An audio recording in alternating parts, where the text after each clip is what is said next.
High school. देव school के पीछे वाले जंगल में ध्यान मुद्रा में साधना कर रहा था, तभी राधा ने आकर उसे चौंकाने वाली खबर दी। देव, तुम्हारे लिए एक बड़ी खबर है। विक्रम और कुणाल को तो रिहा कर दिया गया है, लेकिन उनके परिवारों को इसकी बड़ी कीमत चुकानी पड़ी है। उपाचार्य सुरेश वर्मा और शैक्षणिक निदेशक राजीव सिन्हा दोनों को उनके पद से हटा दिया गया है। इसके अलावा विक्रम की गारंटी वाली सीट भी रद्द कर दी गई है। कुणाल अब इस सीट के लिए प्रतियोगिता में भाग नहीं ले सकता।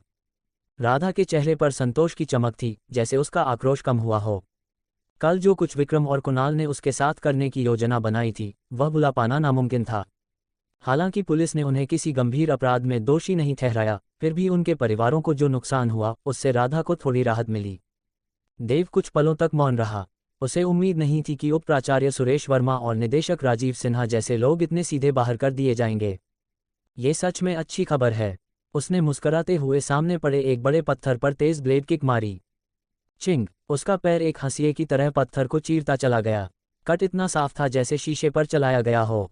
अब मेरी ब्लेड किक भी मास्टरी स्तर पर पहुंच गई है। उसके चेहरे पर संतोष की चमक थी। ब्लेड किक और उसके पहले से सीखी हुई कर्व्ड हैंड ब्लेड तकनीक की शक्ति और सिद्धांत मिलते जुलते थे। इसी वजह से उसने इस कौशल को बिना विशेष अंकों के खुद ही साधा। देव, तुम सच में अजूबा हो।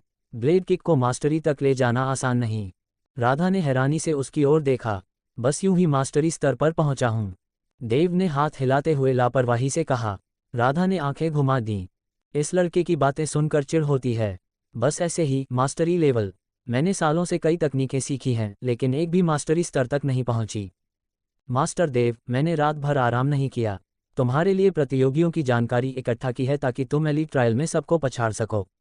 देखो ये। राधा ने पास बैठकर मोबाइल निकाला और एक हल्का सा टैप किया। एक होलोग्राफिक प्रोजेक्शन हवा में उभर आया।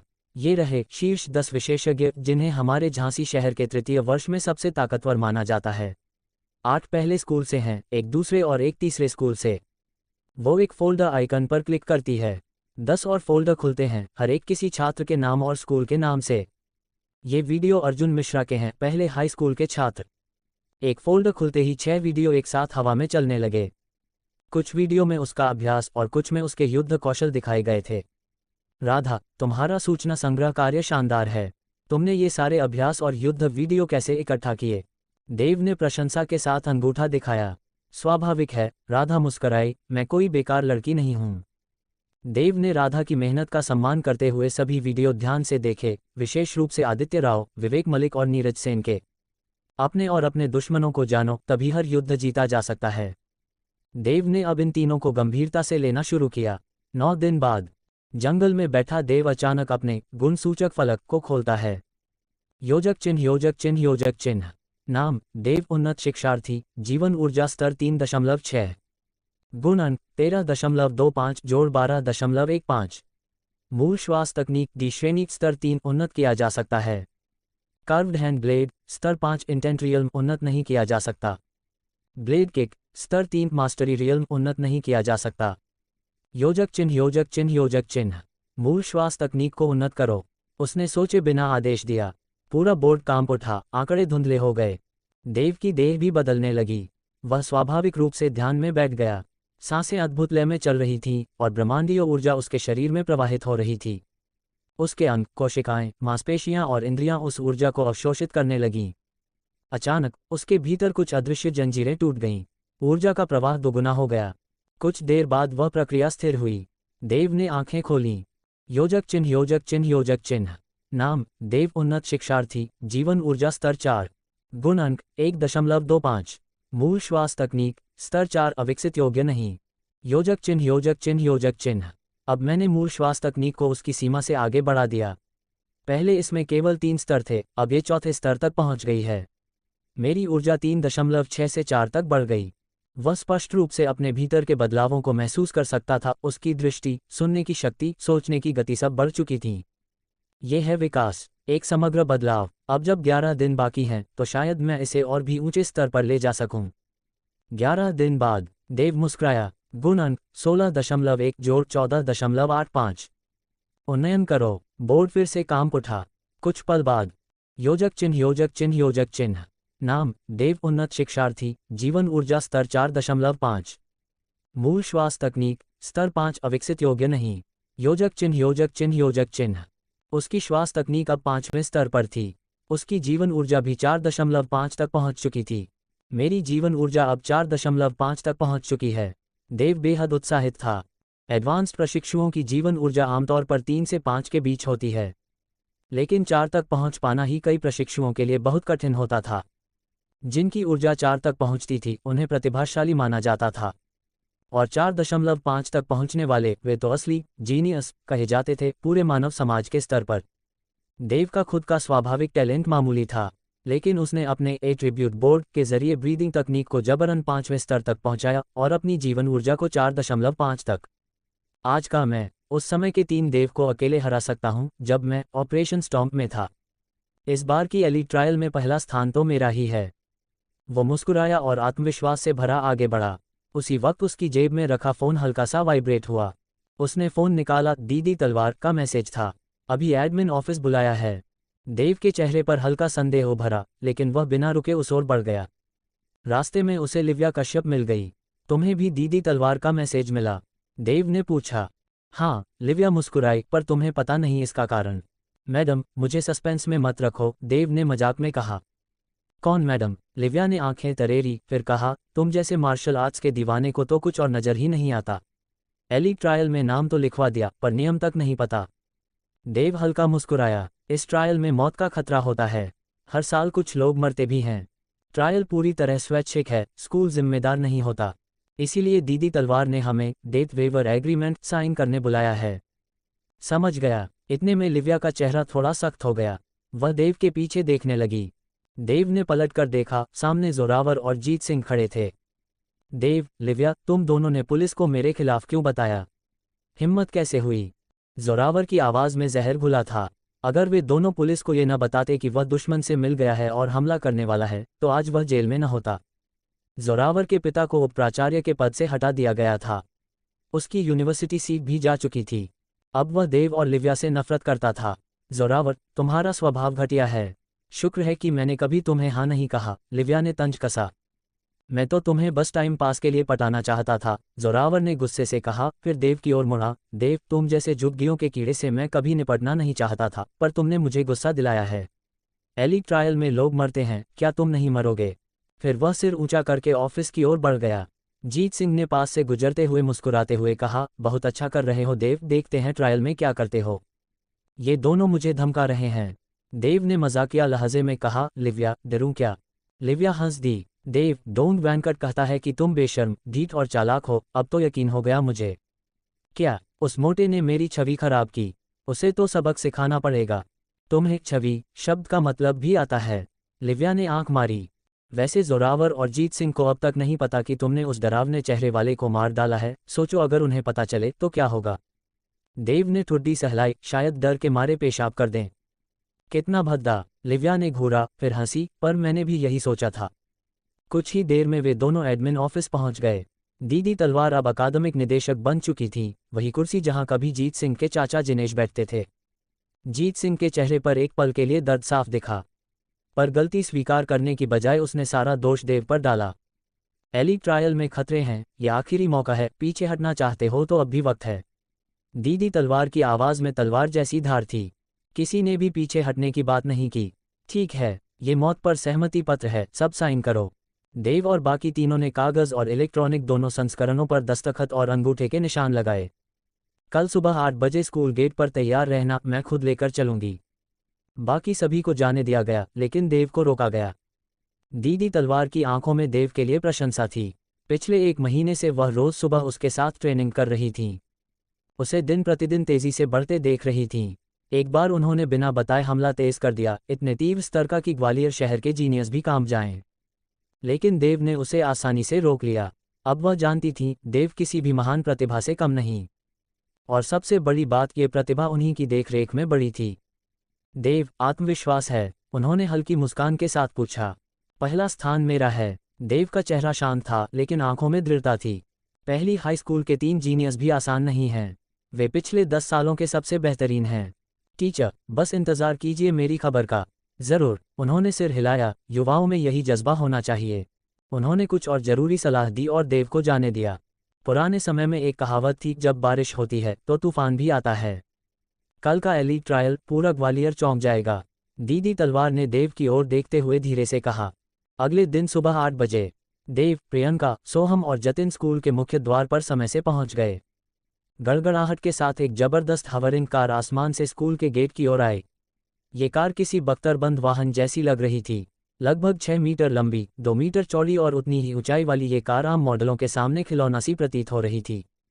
ये तो टाइटन है, दुनिया की सबसे लग्जरी कारों में से एक। सोहम की आंखें चमक उठीं। टाइटन सीरीज को दुनिया की शीर्ष 10 लग्जरी कारों में गिना जाता था। ये कड़ी, ताकतवर और आक्रामक डिज़ाइन का प्रतीक थी। एक टाइटन की कीमत कम से कम 100 करोड़ होती है, लेकिन अरबपति लोग भी इसे खरीदने से कतराते हैं। ये बहुत ज़्यादा फिजूल खर्ची है, प्रियंका ने चौंकते हुए कहा। देव की आंखों में भी एक चाहत की चमक थी। उसकी तेज़ और आक्रामक बनावट उसे खूब भा रही थी।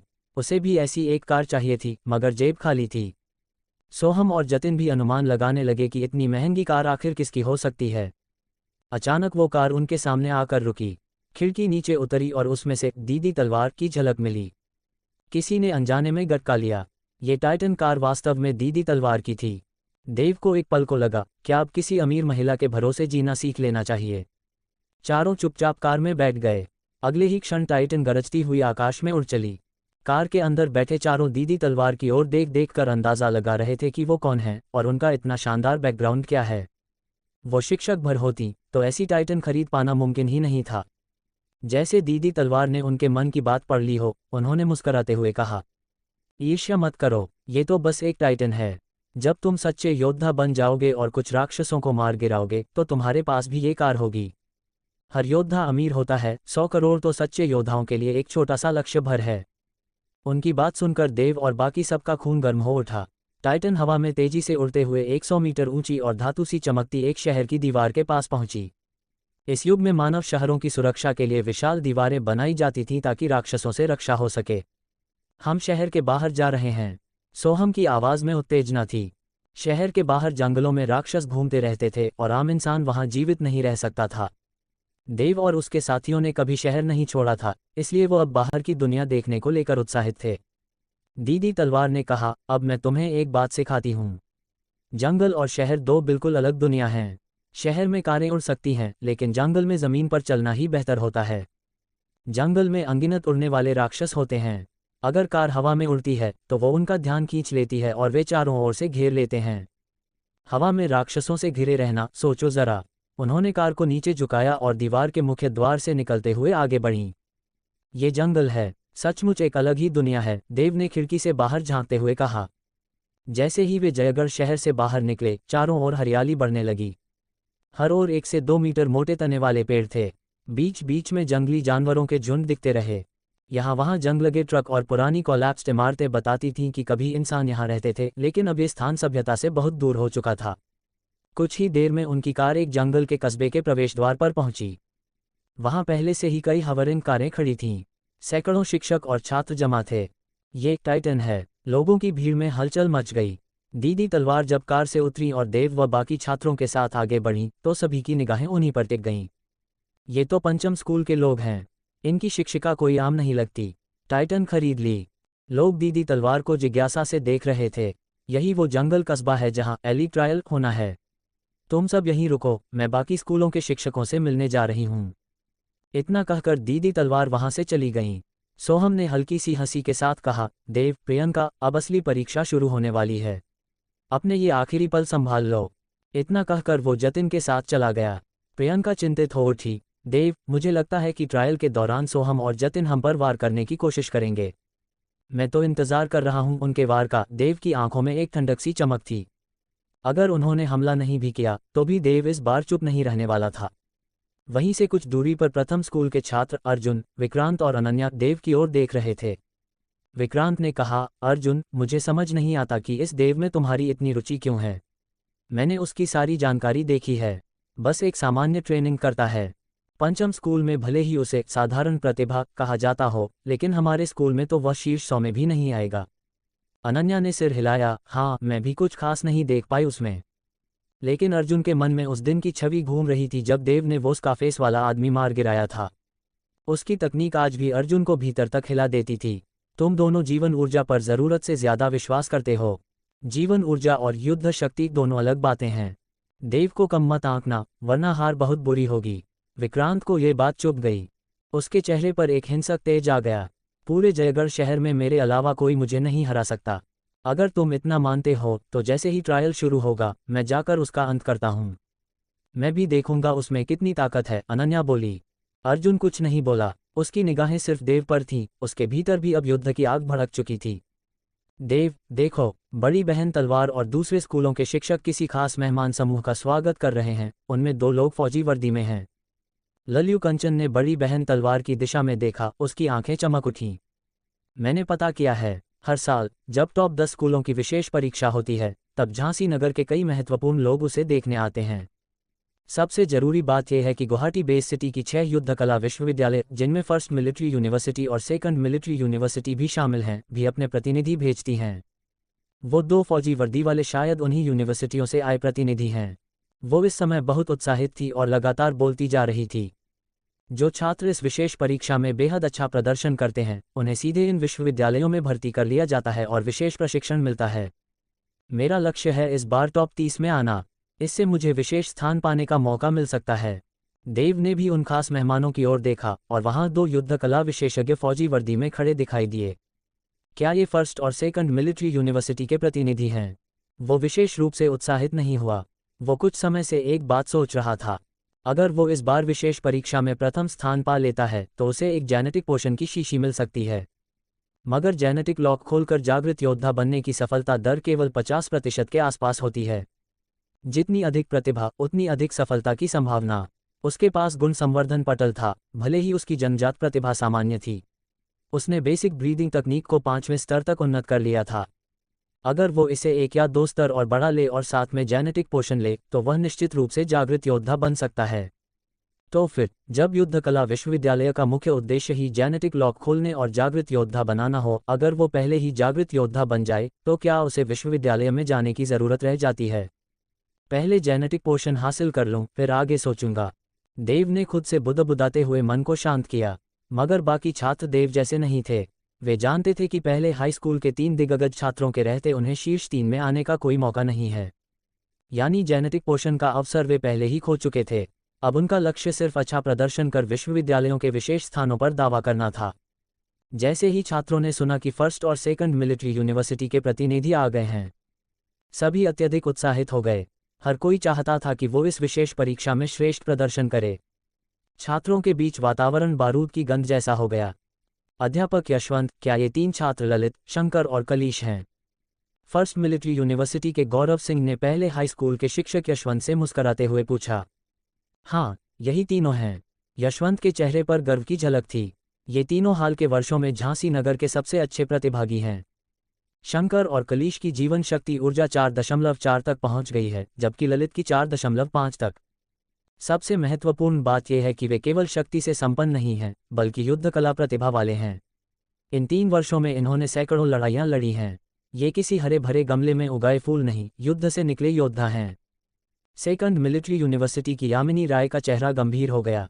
अगर कोई छात्र 4.4 या 4.5 जीवन शक्ति ऊर्जा तक पहुंचे और वो भी युद्ध कला प्रतिभा वाला हो तो वह गुवाहाटी नगर के किसी भी प्रतिभाशाली छात्र से कम नहीं है। बल्कि अगर ललित और अन्य छात्रों को भी वैसे ही संसाधन मिले तो वे और भी बेहतर साबित हो सकते हैं। यामिनी ने जोश में कहा, उसकी आंखों में ललित को देखते हुए चमक आ गई। अगर वह इन छात्रों को सेकंड मिलिट्री यूनिवर्सिटी में भर्ती करा पाए तो उसका मिशन पूरा हो जाएगा। गौरव सिंह ने यामिनी की ओर सतर्कता से देखा। उसका मिशन भी यही था, ललित और उसके साथियों को फर्स्ट मिलिट्री यूनिवर्सिटी में भर्ती कराना। खासकर ललित को, जो पहले स्थान पर था, उसे तो किसी भी हाल में पाना ही होगा। बाकी 4 विश्वविद्यालयों के प्रतिनिधियों की नज़रें भी ललित और उसके साथियों पर टिक गईं। बड़ी बहन तलवार इस दृश्य को देखकर सोच में पड़ गई। अब तो 6 विश्वविद्यालय के प्रतिनिधि ललित और उसके साथियों को लेने के लिए प्रतिस्पर्धा में उतर आए हैं। अगर देव इस विशेष परीक्षा में प्रथम स्थान जीत गया तो इनका चेहरा देखने लायक होगा। छात्रों, पहले हाई स्कूल के शिक्षक यशवंत ने माइक उठाया और जोर से बोले, मेरा नाम यशवंत है। अब मैं इस विशेष परीक्षा के नियम बताने जा रहा हूँ। इस जंगल नगर में कई राक्षस समूह निवास करते हैं। चिंता मत करो, हमने सारे 20 सोल्जर स्तर से ऊपर के राक्षसों को पहले ही साफ कर दिया है। अब जो राक्षस बचे हैं वे सभी अपरिपक्व हैं।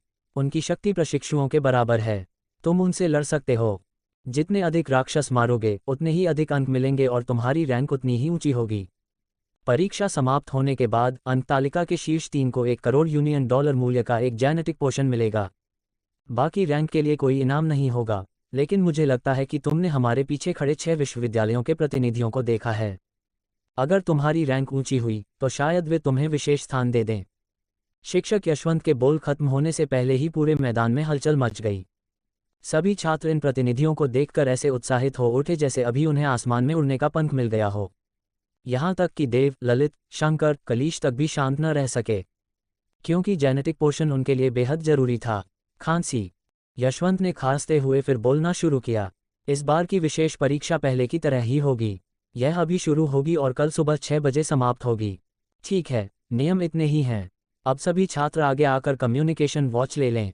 ये वॉच तुम्हारे द्वारा मारे गए राक्षसों की संख्या रिकॉर्ड करेगा। अगर कोई खतरा आए तो इस पर बटन दबाकर मदद भी मांग सकते हो। मगर याद रखो, अगर तुमने मदद मांगी तो तुम तुरंत बाहर कर दिए जाओगे और तुम्हारे सारे अंक शून्य हो जाएंगे। सभी छात्र आगे बढ़े और अपनी कम्युनिकेशन वॉच ली। देव ने भी एक ली और बाएं हाथ पर पहन ली। अब सभी छात्र जंगल नगर में प्रवेश करो। शिक्षक यशवंत के आदेश से विशेष परीक्षा आधिकारिक रूप से शुरू हो गई।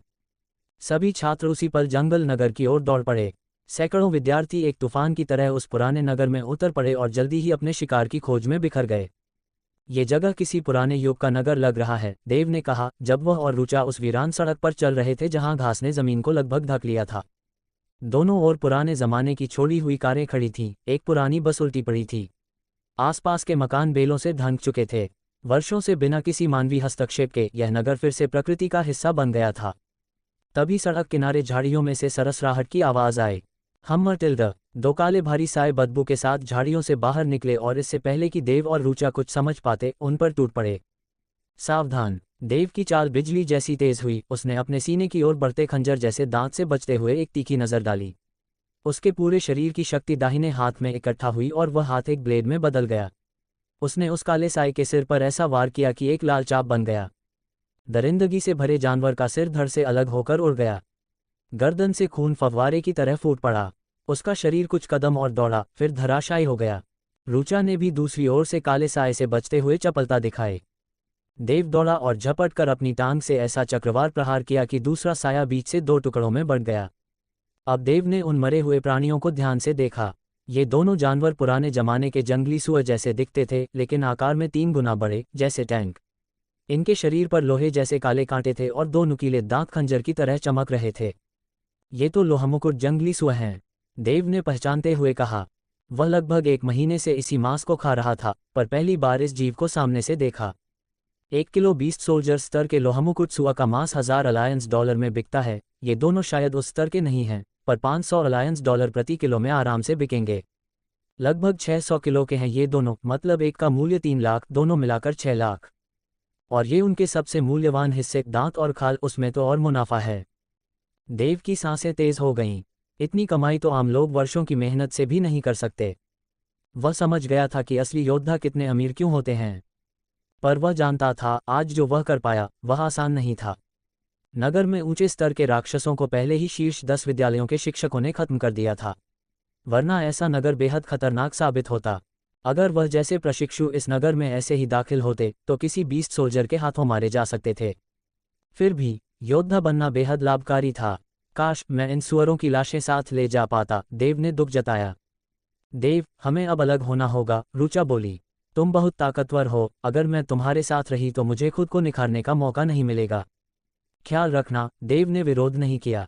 जो आंधियां सहता है वही इंद्रधनुष देखता है। वह जानता था कि संघर्ष के बिना असली विकास नहीं होता। हे देव, अब और छिपना नहीं, मुझे यकीन है इस बार सबको चौंका दोगे। रुचा मुस्कुराते हुए दौड़ गई। देव भी मुस्कुराया। उसी क्षण उसकी नज़र सामने एक पुरानी कोठी की तीसरी मंजिल पर एक साए पर पड़ी। वह तीर की तरह वहां पहुंचा, दूसरी मंजिल की बालकनी पर कूदा और फिर तीसरी मंजिल में पहुंचा। जैसे ही वह भीतर दाखिल हुआ, एक दूसरा साया उस पर बिजली की गति से झपटा। गर्दन पर तीखा दर्द हुआ, जैसे पंजा उसे चीरने ही वाला हो। बचाव का समय नहीं था, हमला ही सबसे अच्छा बचाव है। देव के हाथ और पांव ब्लेड बन गए और उसने हवा में चौरस लकीरें खींच दीं। म्याऊं, चीख और खून की छींटें एक साथ हवा में गूंज उठीं। तीसरी मंजिल के लिविंग रूम में एक बड़ी सी धूसर बिल्ली एक लोहे के बक्से पर थी।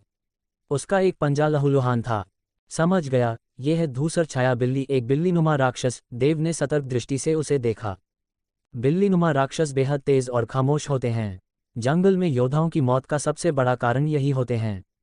अगर उसने तुरंत पूरी ताकत न झोंकी होती तो उसकी गर्दन उड़ चुकी होती। अब इसकी रफ्तार कम हो गई है, यही मौका है। देव ने दौड़कर उसके घायल पंजे की ओर झपट्टा मारा। एक तीखी चाप हवा में गूंजी। वह बिल्ली और बक्सा दोनों दो टुकड़ों में बंट गए। पूरा फर्श खून से सन गया। देव ने अपनी कम्युनिकेशन वॉच देखी, 3 अंक चमक रहे थे। यानी उसने 3 राक्षसों को मारा था। रफ्तार बहुत धीमी है, मुझे ऐसे राक्षस चाहिए जो झुंड में हों। देव ने बालकनी से छलांग लगाए। ज्यादा दूर नहीं गया था कि उसे एक चौक में घास में लिपटे 8 लोहमुकुट सुअर दिखे। कितना संयोग है! उसने जोर से जमीन पर पांव पटका और एक तीर की तरह उन सुअरों की ओर बढ़ गया। उसका शरीर हवा चीरता हुआ झुंड में घुस गया। ये कौन है भाई? सीधा 8 सुअरों पर हमला। आसपास की इमारतों में छिपे कई छात्र स्तब्ध रह गए। उनका इरादा था जब ये सुअर अलग हो जाएं तब एक एक कर मारें। पर देव ने सीधे हमला कर दिया। हर लोहमुकुट सुअर एक उच्च प्रशिक्षु जितना खतरनाक होता है। छात्रों की नज़र में तो यह आत्महत्या थी, लेकिन अगले पल वे अवाक रह गए। देव की हाथें और टांगें ब्लेड बन चुकी थीं। वह एक चाकू का दानव बन गया था। हर दिशा से वार, पलक झपकते ही सभी सुअर कट चुके थे। देव बिना पीछे देखे चला गया। ये कौन था यार? ये तो डी रैंक की कॉम्बैट तकनीक, घुमावदार हथेली का वार और तेज ब्लेड किक थी न। आज हमने राक्षस की पैदाइश देखी है। इसके बाद देव ने केवल समूह में रहने वाले राक्षसों को ही निशाना बनाया। उसने 2 पूंछ वाले कुत्तों के झुंड पर हमला किया, फिर आयरनक्लेड सांडों का समूह काटा, फिर खूनखोर चींटियों की बस्ती में नरसंहार कर डाला। नगर में एक के बाद एक दृश्य सबको दंग कर गए। नगर के बाहर मौजूद शिक्षकों और मार्शल आर्ट्स यूनिवर्सिटी के 6 अधिकारियों ने स्कोरबोर्ड देखा तो वे भी स्तब्ध रह गए। प्रथम स्थान देव 95 अंक, द्वितीय अर्जुन 93 अंक, तृतीय राघव 84 अंक, चतुर्थ नेहा 83 अंक। ये देव कौन है? इसने अर्जुन और राघव तक को पीछे छोड़ दिया। प्रथम विद्यालय के शिक्षक ली मिंग ने आश्चर्य से कहा।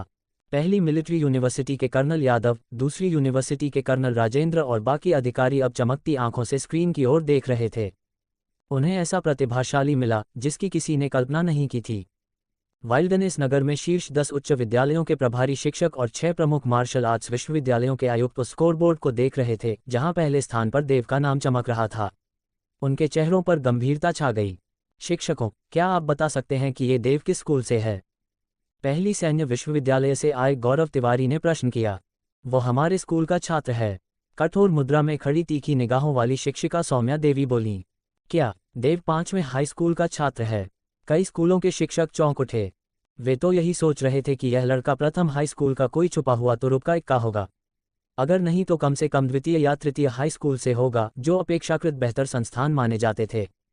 पर 5वां हाई स्कूल, ये तो बिल्कुल अनपेक्षित था। इतने छोटे स्कूल में इतना बड़ा रत्न, ये तो अविश्वसनीय है। एक शिक्षक ने गहरी सांस लेते हुए कहा। देव के 5वें हाई स्कूल का नाम सुनते ही 6 विश्वविद्यालयों के आयुक्त शिक्षिका सौम्या देवी के चारों ओर घिर आए। लीगी शिक्षिका, सभी जानते हैं कि मेरी प्रथम सैन्य विश्वविद्यालय गुवाहाटी की सर्वश्रेष्ठ संस्था है। अगर देव हमारे यहाँ आता है तो उसे बेहतरीन प्रशिक्षण मिलेगा। गौरव, तुम्हारी बात कुछ खटक रही है। क्या हमारी द्वितीय सैन्य विश्वविद्यालय किसी मायने में कम है? अरे, मैं तो कहता हूं कि गौरव और यशराज जी अब बहस बंद करें। आप दोनों की विश्वविद्यालयों में प्रतिभाओं की कमी नहीं है। मेरा वज्रशेर मार्शल यूनिवर्सिटी देव के लिए कहीं अधिक उपयुक्त है। हाँ, वज्रशेर नाम से ही झूठ लग रहा है। मेरे विचार में दक्षिण भारत मार्शल यूनिवर्सिटी ही सही विकल्प है। तुम्हारे विचारों की कोई कीमत नहीं। हमारा नानसागर मार्शल यूनिवर्सिटी अंतर्राष्ट्रीय मंच पर सबसे बेहतर है। ये 6 आयुक्त सौम्या देवी के सामने एक दूसरे को नीचा दिखाते हुए देव को अपने अपने विश्वविद्यालय में लाने के लिए बेशर्मी से होड़ करने लगे। एक किनारे खड़े ली मिंग ये सब देखकर सन थे। तुम सब तो लिंगजान को देखने आए थे, पर अब सारी दिलचस्पी देव में लग गई। योजक चिन्ह, योजक चिन्ह, योजक चिन्ह। इधर वाइल्डनेस टाउन के उत्तर दिशा में। भाई देव कहाँ छिपा है? पूरा इलाका छान मारा लेकिन उसका नामो निशान नहीं मिला। जिनेश बोला, मैं दक्षिण, पूरब और पश्चिम देख चुका हूँ। अब तो यकीनन वह उत्तर में ही होगा। उस हरामजादे ने हमें डिटेंशन में डलवा दिया। अब जहाँ मिलेगा वहीं टुकड़े टुकड़े कर देंगे। आज वो किसी भी हाल में बच नहीं पाएगा। जिनेश और जरनाल पूरे नगर में देव को ढूंढते घूम रहे थे। उन्हें देव से नफरत हो चुकी थी और उन्होंने तय कर लिया था कि आज उसका अंत कर देंगे। योजक चिन्ह योजक चिन्ह योजक चिन्ह। इसी बीच देवनगर के उत्तर दिशा में एक और राक्षस समूह का सफाया कर चुका था। थोड़ा आराम कर लेता हूँ, लगातार इतनी लड़ाइयों के बाद थक गया हूँ, उसने खुद से कहा और एक जगह बैठने ही वाला था कि तभी जमीन थरथरा उठी। देव, आखिर मिल ही गया। एक कड़कती आवाज के साथ एक विशालकाय आकृति धूल उड़ाती हुई दौड़ती आई। शिवम, देव ने उसे पहचान लिया। वो न तो उससे परिचित था, न ही कोई दुश्मनी थी। लिंगजान कहता है कि तुम मुझसे ज्यादा ताकतवर हो, मैं ये मानने को तैयार नहीं। चलो मुकाबला करते हैं। शिवम बिजली की तरह दौड़ा और एक सीधा भारी मुक्का मारा। हवा में गूंज पैदा हुई। ओह, तो ये लिंगजान वाली बात है। देव की आंखों में हल्की मुस्कान और चुनौती की चमक उभर आई। राक्षसों से लड़ते लड़ते बोरियत हो रही थी, अब असली लड़ाई होगी। देव ने हुंकार भरी और हवा में छलांग लगाए। उसका दायां पैर तेज धार वाली दरांती की तरह लहराया। धड़ाम, दोनों की टक्कर से भयंकर धमाका हुआ। हवा में लहरें उठीं। देव हवा में उछल गया, जबकि शिवम कुछ कदम पीछे हटा। देव ने हवा में ही दोनों हथेलियों से वार किया, जिससे हवा में कंपन हुआ और वह नीचे और तेज गति से गिरा। उसकी टांगें आड़ी तिरछी रेखाओं में घूमती हुई शिवम पर बरसीं। क्या गजब की ब्लेड किक है, लेकिन मेरी 9 परत गूंज वाली मुट्ठी भी कम नहीं। शिवम ने अपनी पूरी ताकत से पलटवार किया। अगले कुछ ही सेकंड में दोनों के बीच दर्जनों टक्करें हुईं। जमीन टूटने लगी। कुछ देर बाद देव बोला, शिवम, अगर हम ऐसे ही लड़ते रहे तो राक्षसों की गिनती में पीछे रह जाएंगे। क्यों न लड़ते लड़ते राक्षसों का भी सफाया करें। वाह, बढ़िया सुझाव। फिर दोनों एक साथ एक दिशा में दौड़ पड़े जहां कुछ टाइगर मस्टिफ दिखाई दिए। रास्ते में वे दोनों एक दूसरे से लड़ते भी जा रहे थे। पेड़ टूटते गए, चट्टानें बिखरती गईं। जल्द ही वे टाइगर मस्टिफ तक पहुंच गए। राक्षस कुछ समझ पाते उससे पहले ही मारे गए। हा, शिवम, 2 मैंने मारे, अगली बार मैं आगे रहूंगा। कई छात्र ये देखकर हैरान थे। ये एक तो शिवम है, दूसरा कौन है? कितनी जबरदस्त ताकत है। शायद वही रहस्यमयी लड़का है जो लगातार खौफनाक घटनाओं का कारण बन रहा है। ये दोनों तो पूरी तरह अलग स्तर के योद्धा हैं। दोनों लड़ते हुए कई राक्षस समूहों को तबाह करते गए। उसी समय जिनेश और जरनाल भी उत्तर दिशा में पहुंचे और कुछ आयरन थॉर्न वाइल्ड बॉयज को देखकर उन्हें मारने दौड़े। लेकिन तभी 2 बवंडर जैसे आंधियां आईं। राक्षसों के साथ साथ वे दोनों भी उड़ गए। खून के साथ साथ उनके अंग भी बाहर आ चुके थे। शशापित जिनेश और जरनाल ने कांपते हुए उन 2 आकृतियों को देखा जिनके वार से वे बर्बाद हो गए। मैं मरना नहीं चाहता। जिनेश ने अंतिम सांस ली। शिवम, लगता है किसी को टक्कर लग गई। देव ने हंसते हुए कहा, शायद, पर छोड़ो, उनकी किस्मत ही खराब थी। चलो आगे बढ़ते हैं। और वे फिर अगले लक्ष्य की ओर बढ़ गए। एक जर्जर हवेली के खंडहर, लताओं से ढकी दीवारें। कोई कल्पना भी नहीं कर सकता था कि इस खंडहर के नीचे एक रहस्यमयी प्रयोगशाला छिपी हुई थी। ये भूमिगत प्रयोगशाला आधे फुटबॉल मैदान के बराबर थी, पूरी तरह औद्योगिक अंदाज में बनी हुई। उसे देखकर यह किसी प्रयोगशाला से ज्यादा एक विशाल जेल जैसा लगता था। धुंधली रोशनी के बीच वहां दर्जनों लोहे के पिंजरे रखे थे। हर पिंजरे में 10 से ज्यादा कैदी थे जिनके चेहरे भावहीन थे।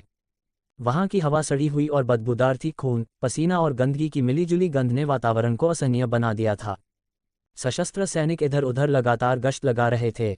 सर, शाम के 6 बज चुके हैं, सूरज डूबने वाला है, एक सिपाही ने सैन्य वर्दी में जांग याओयांग को सूचना दी, जो बेस का प्रभारी था। जांग याओयांग ने मेज पर पैर टिकाए हुए थे। उसकी नज़रें हिंसक और शिकार पर टिकी हुई भेड़िए जैसी थीं। क्या सभी टेस्ट सब्जेक्ट्स को टाइप बी बीस्टिफिकेशन सीरम इंजेक्ट कर दिया गया है? जी, सभी को इंजेक्शन दे दिया गया है। 10 मिनट में असर शुरू हो जाएगा। बहुत बढ़िया। जांग याओयांग अपनी कुर्सी से झटके से उठकर मेज पर खड़ा हो गया। सभी पिंजरे खोल दो और सबको बाहर छोड़ दो। जियांग सिटी के टॉप 10 हाई स्कूल्स के स्टूडेंट्स इस सीरम का असली प्रभाव बताएंगे। देखना है कहाँ सुधार की ज़रूरत है। सिपाही तुरंत आदेश मानने चला गया। कुछ ही पलों में बेस की गहराइयों से दहाड़ों की आवाज़ें आने लगीं, जैसे किसी ने सैकड़ों राक्षसों को आज़ाद कर दिया हो। एक पुरानी टूटी फूटी गली में धड़ाम, 2 आकृतियां आपस में टकराईं। उनकी टक्कर से पास खड़ी जर्जर कारें लोहे के कबाड़ में बदल गईं। बस अब नहीं। एक लंबा चौड़ा लड़का 10 कदम पीछे जाकर रुका और हौंफने लगा। उसके माथे से पसीना टपक रहा था। इतनी जल्दी? देव मुस्कुराया और खून से लथपथ शौर्य की तरफ देखा। शौर्य ने आंखें तरेरी। देव, तू तो पूरा धोखेबाज है। 50 बार मौका था मुझे हराने का, पर तू हर बार रुक जाता है। मुझे क्या तू अपनी ट्रेनिंग डमी समझता है? डमी अजीब सा लग रहा है, मगर सच्चाई है। देव हंस पड़ा। शौर्य की बोलती बंद हो गई। अगर वह देव से लड़ सकता तो उसका चेहरा जरूर फूलों की माला से सजा देता। शौर्य, ये क्या भिखारी वाली ड्रेस पहनी है तूने? बहुत नया स्टाइल है। एक चुलबुली आवाज ऊपर से आई। एक सुंदर लड़की छत पर खड़ी थी। रुचि। रुचि, तू हंस क्यों रही है? अगर मैं नहीं जीत सका तो तू क्या उससे लड़ सकती है? चल तू भी भिड़ जा। देव, क्या तू अब भी लड़ सकता है? रुचि ने शरारती मुस्कान के साथ पूछा। बिल्कुल, क्यों नहीं? देव ने सीना तान लिया। तो लो, मैं आई। रुचि पलक झपकते ही छत से गायब हो गई। अगले ही पल देव की आंखों के सामने एक नुकीला चाकू चमक उठा। इतनी तेज! देव ने झट से अपनी मुड़ी हुई हथेली की धार से एक तेज लाल आंख हवा में उड़ा दी, मगर वह चाकू हवा में गायब हो गया। एस चाकू दूसरी दिशा से फिर आया। देव फिर से वार करता, मगर चाकू फिर गायब। फिर अचानक पीछे से देव की पीठ पर हमला। देव झटके से मुड़ा और मृत्यु की दरांती की तरह वार किया। फिर चाकू गायब। ऐसा दर्जनों बार हुआ, मगर एक भी वार सीधा नहीं लगा। ये लड़ाई किसी कला की प्रस्तुति जैसी लग रही थी, तेज, रोमांचक, खतरे से भरी। देव गजब है। शौर्य दंग था। रुचि की कातिल चालें इतनी बार फेल हो गईं, और ये अब तक शांत खड़ा है। उसे अच्छे से पता था कि रुचि की असैसिन ट्रेनिंग कितनी खतरनाक थी। हर बार वह जमीन या हवा में वार कर उसे मजबूर करता था सीधी भिड़ंत में आने के लिए, और अंत में अपनी ताकत से उसे थका देता था। मगर देव ने तो ये सब बहुत आसानी से कर लिया। साला, देव फिर से किसी को अपनी ट्रेनिंग के लिए इस्तेमाल कर रहा है। शौर्य को बात समझ में आ गई, लेकिन वो मुस्कुराया। चलो, इस बार मैं नहीं, कोई और डमी बना है। रुचि बार बार अपनी पूरी ताकत से हमला कर रही थी। उसका शरीर भूत की तरह गायब होता और चाकू कहीं से भी वार कर देता। मगर 108 बार असफल होने के बाद उसने देव की आंखों में झांक कर सच समझा। देव जानबूझकर तेज नहीं हो रहा था। उसे पता था कि देव के पास तेजधार किक भी है जो उसकी स्पीड बढ़ा सकती है, मगर देव ने उसे कभी इस्तेमाल नहीं किया। इसने मुझे भी एक टूल बना दिया। रुचि गुस्से में दूर हट गई। हाँ, आखिरकार तुझे समझ आया। शौर्य जोर से हंसा। तू भी कम नहीं निकला। रुचि ने शौर्य को घूरा। उसे पता था और उसने कुछ नहीं कहा। अरे, इतना दुख क्यों? टूल भी इंसान ही होते हैं ना? देव ने मुस्कराते हुए बगल की बस पर एक जबरदस्त किक मारी। बस चीरकर 2 टुकड़ों में बंध गई। देव के चेहरे पर संतोष था। तेज धार किक अब पूर्णता की अवस्था में पहुंच गई थी। पूर्णता की अवस्था। शौर्य और रुचि चौंक उठे। फिर उन्हें याद आया, देव ने ये मुकाम उनकी वजह से हासिल किया। उन्हें अपनी बेवकूफ़ी पर घिन आने लगी। लिंगजन का अनुमान बिल्कुल सही था, ये लड़का खतरनाक है। रुचि बोली। लोग हमें राक्षस कहते हैं, पर असली राक्षस तो ये है। इसकी कर्व ब्लेड तकनीक इंटेंस स्तर पर है और किक परफेक्ट स्टेज में। इसकी एनर्जी कम से कम 4 है। कोई हाई स्कूल स्टूडेंट ऐसा कैसे हो सकता है? शौर्य बोला। लिंगजन को अब टक्कर मिल गई है। रुचि ने सिर हिलाया। तभी, बचाओ, राक्षस, राक्षस, किसी की चीख गूंजी। देव, शौर्य और रुचि ने देखा एक छात्र कटा हुआ हाथ पकड़े भाग रहा था। एक अजीब मानवाकार प्राणी, जिसका पूरा शरीर मानो चमड़ी के बिना था, उसके पीछे दौड़ते हुए उसे जमीन पर गिराकर उसकी गर्दन चबा गया। ये क्या है? तीनों के चेहरे सख्त हो गए। गली के चारों ओर चीखें गूंजने लगीं, और भी मांसल राक्षस गली में दिखने लगे। कुछ गड़बड़ है। ये राक्षस इस शहर में नहीं होने चाहिए थे। जरूर कोई बड़ी दुर्घटना हुई है। तीनों की सांसें रुक गईं। ये संकट शायद उनकी क्षमता से बाहर था। कमबख्त, ये कैसे राक्षस हैं? ये आए कहाँ से? अर्जुन का हिंसक भूसा एक मानव जैसे राक्षस के आधे शरीर को चकनाचूर कर चुका था। लेकिन हैरानी की बात यह थी, वो राक्षस जैसे दर्द महसूस ही नहीं कर रहा था। आधा शरीर उड़ने के बावजूद उसने अपने नुकीले दांतों से अर्जुन पर हमला किया। अर्जुन को मजबूरी में दूसरा पंच मारना पड़ा, जिससे उसका सिर फट गया। देव ने अपनी हथेली से एक और ऐसे राक्षस का सिर धड़ से अलग कर दिया। उसने जमीन पर पड़े उस राक्षस को ध्यान से देखा। वो इंसान ही था, जिसकी त्वचा पूरी तरह उखड़ी हुई थी, लेकिन उसके पूरे शरीर की मांसपेशियां विकृत और रक्तवर्ण की थीं। उसके नाखून बड़े और तेज पंजों में बदल चुके थे। ये राक्षस इंसानों को ही बदल कर बनाए गए हैं। देव की आवाज़ भारी थी। इसे देखो, रिया ने गंभीर स्वर में एक और शव की ओर इशारा किया। देव और अर्जुन ने तुरंत उसकी तरफ देखा और उनकी आंखों में हैरानी आ गई। उसके शरीर पर अब भी आधी आस्तीन बची हुई थी। उसकी आस्तीन पर तीसरे हायर सेकेंडरी स्कूल का लोगो है। रिया की आंखों में गुस्सा आ गया। कुछ समय पहले उस स्कूल का एक उन्नत प्रशिक्षु गायब हुआ था। कहा जा रहा था कि कोई भ्रष्ट योद्धा उसे उठा ले गया था। लगता है यही वही छात्र है। साले, क्या ये सभी राक्षस इंसानों को पकड़कर बनाए गए हैं? अर्जुन गुस्से में दांत पीस रहा था। देव की आंखों में भी क्रोध था। पहले जब उसने नेट पर पढ़ा था कि कुछ भ्रष्ट योद्धा इंसानों पर प्रयोग करते हैं, तो उसे फर्क नहीं पड़ा था। लेकिन जब आज उसकी आंखों के सामने वह सच खड़ा था, तब उसके दिल में गुस्सा जाग चुका था। वो कोई संत नहीं था, न उसे दया आती थी न माफ़ी देने की भावना। अब वो बस एक बात सोच रहा था, जिसने ये दरिंदे बनाए हैं उसे खत्म करना है। हर ओर चीख पुकार मची थी। वे राक्षस केवल इंसानों पर नहीं बल्कि दूसरे राक्षसों पर भी हमला कर रहे थे।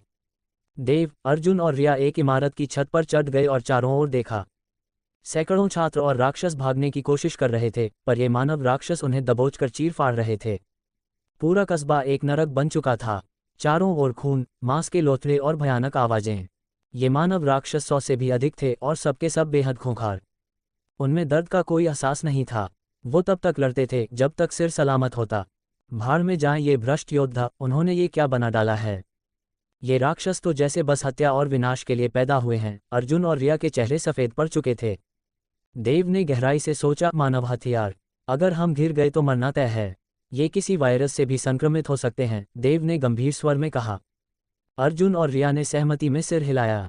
अब क्या करें, रिया ने पूछा। कस्बे के प्रवेश द्वार की ओर भागते हैं, अधिकतर लोग वहीं इकट्ठा हो रहे होंगे। वहाँ 10 स्कूलों के शिक्षक और 6 विश्वविद्यालयों के प्रतिनिधि भी हैं।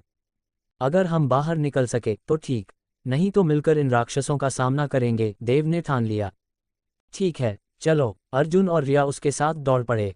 देव के दिल में नेहा की चिंता उठी। वो जानता था कि अभी वो खुद भी सुरक्षित नहीं, लेकिन दिल में एक दुआ थी, नेहा सुरक्षित हो। जंगल नगर के बाहर शक्ति मैडम और 10 स्कूलों के शिक्षक, साथ ही 6 विश्वविद्यालयों के आयुक्त जैसे ही स्कोरबोर्ड देखा, चौंक उठे।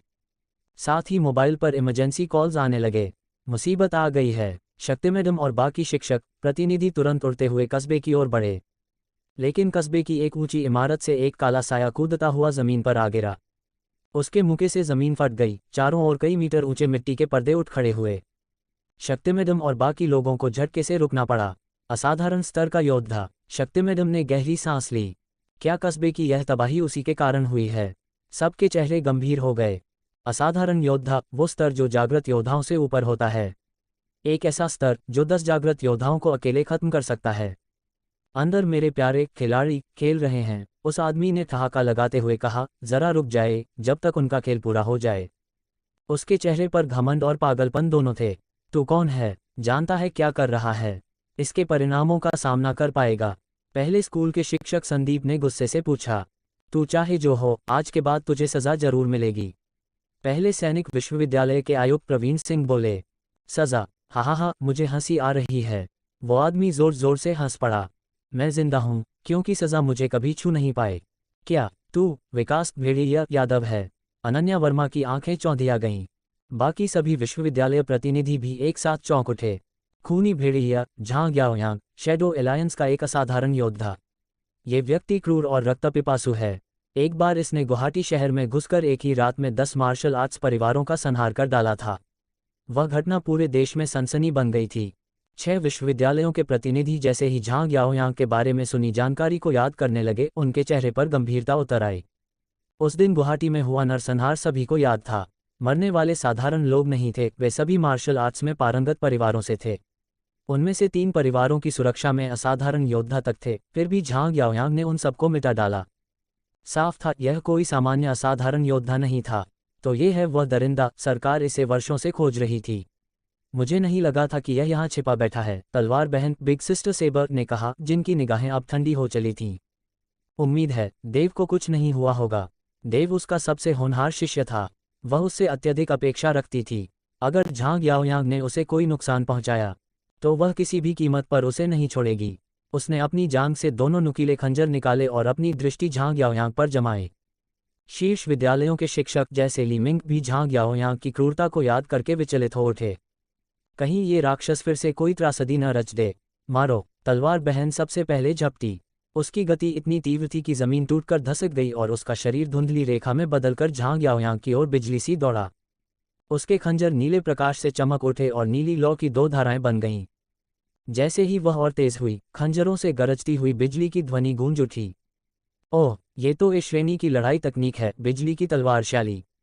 झांग याओयांग की आंखें सिकुड़ गईं। वह चौंक गया था कि एक जागृति स्तर की योद्धा इतनी उन्नत तकनीक में पारंगत कैसे हो सकती है।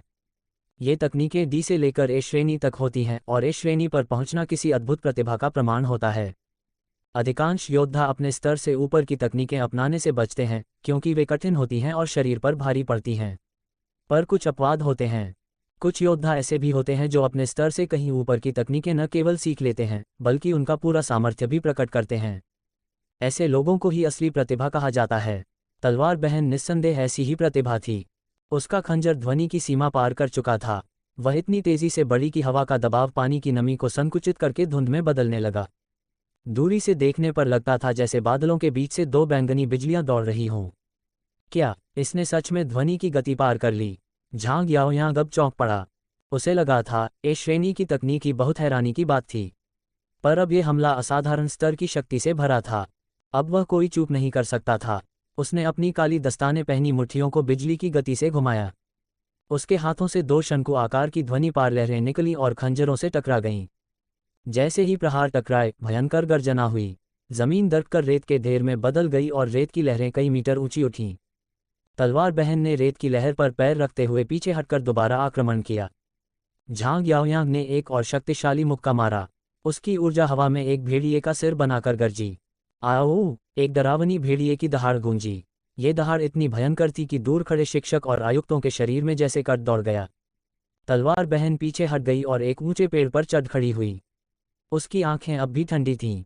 अब सब चौंक उठे थे। इस शिक्षिका की शक्ति एक असाधारण योद्धा को टक्कर दे रही थी। अब मुझे पता चल गया तुम कौन हो, झांग याओयांग ने कहा। तुम हो ली गे, गुवाहाटी की ली परिवार की मुखिया, एक समय की शीर्ष युवती। मुझे नहीं लगा था कि तुम एक छोटे शहर जबलपुर की शिक्षिका बन जाओगी। ओह, अब समझ आया वह इतनी ताकतवर क्यों है, गुवाहाटी मार्शल यूनिवर्सिटी के प्रतिनिधियों ने कहा। कहा जाता है कि ली परिवार की योजना से असंतुष्ट होकर वह घर छोड़ गई थी। लीमिंग और अन्य शिक्षकों को ये सब पता नहीं था, पर अब उन्हें समझ आ गया था कि उनकी सहयोगी कौन थी। तलवार बहन ने बिना कुछ कहे फिर से हमला कर दिया। हम केवल ली मैम पर नहीं छोड़ सकते। आइए मिलकर इस राक्षस को खत्म करें। आयुक्तों और शिक्षकों की पूरी टोली युद्ध में कूद गई। हा, तुम सब जैसे 16 जागृति स्तर के कीड़े मुझे हराने आए हो। कितने भोले हो। झांग याओयांग हंसा और उसके घूंसे तोप के गोलों जैसे गूंजे। देव और उसके 3 साथी नगर के द्वार की ओर तेजी से बढ़ते जा रहे थे, रास्ते में जो भी मानवाकृति राक्षस सामने आते उन्हें मारते हुए। लगभग 15 मिनट बाद वे नगर के अंतिम छोर के पास पहुंच गए। देव, तुम सही थे।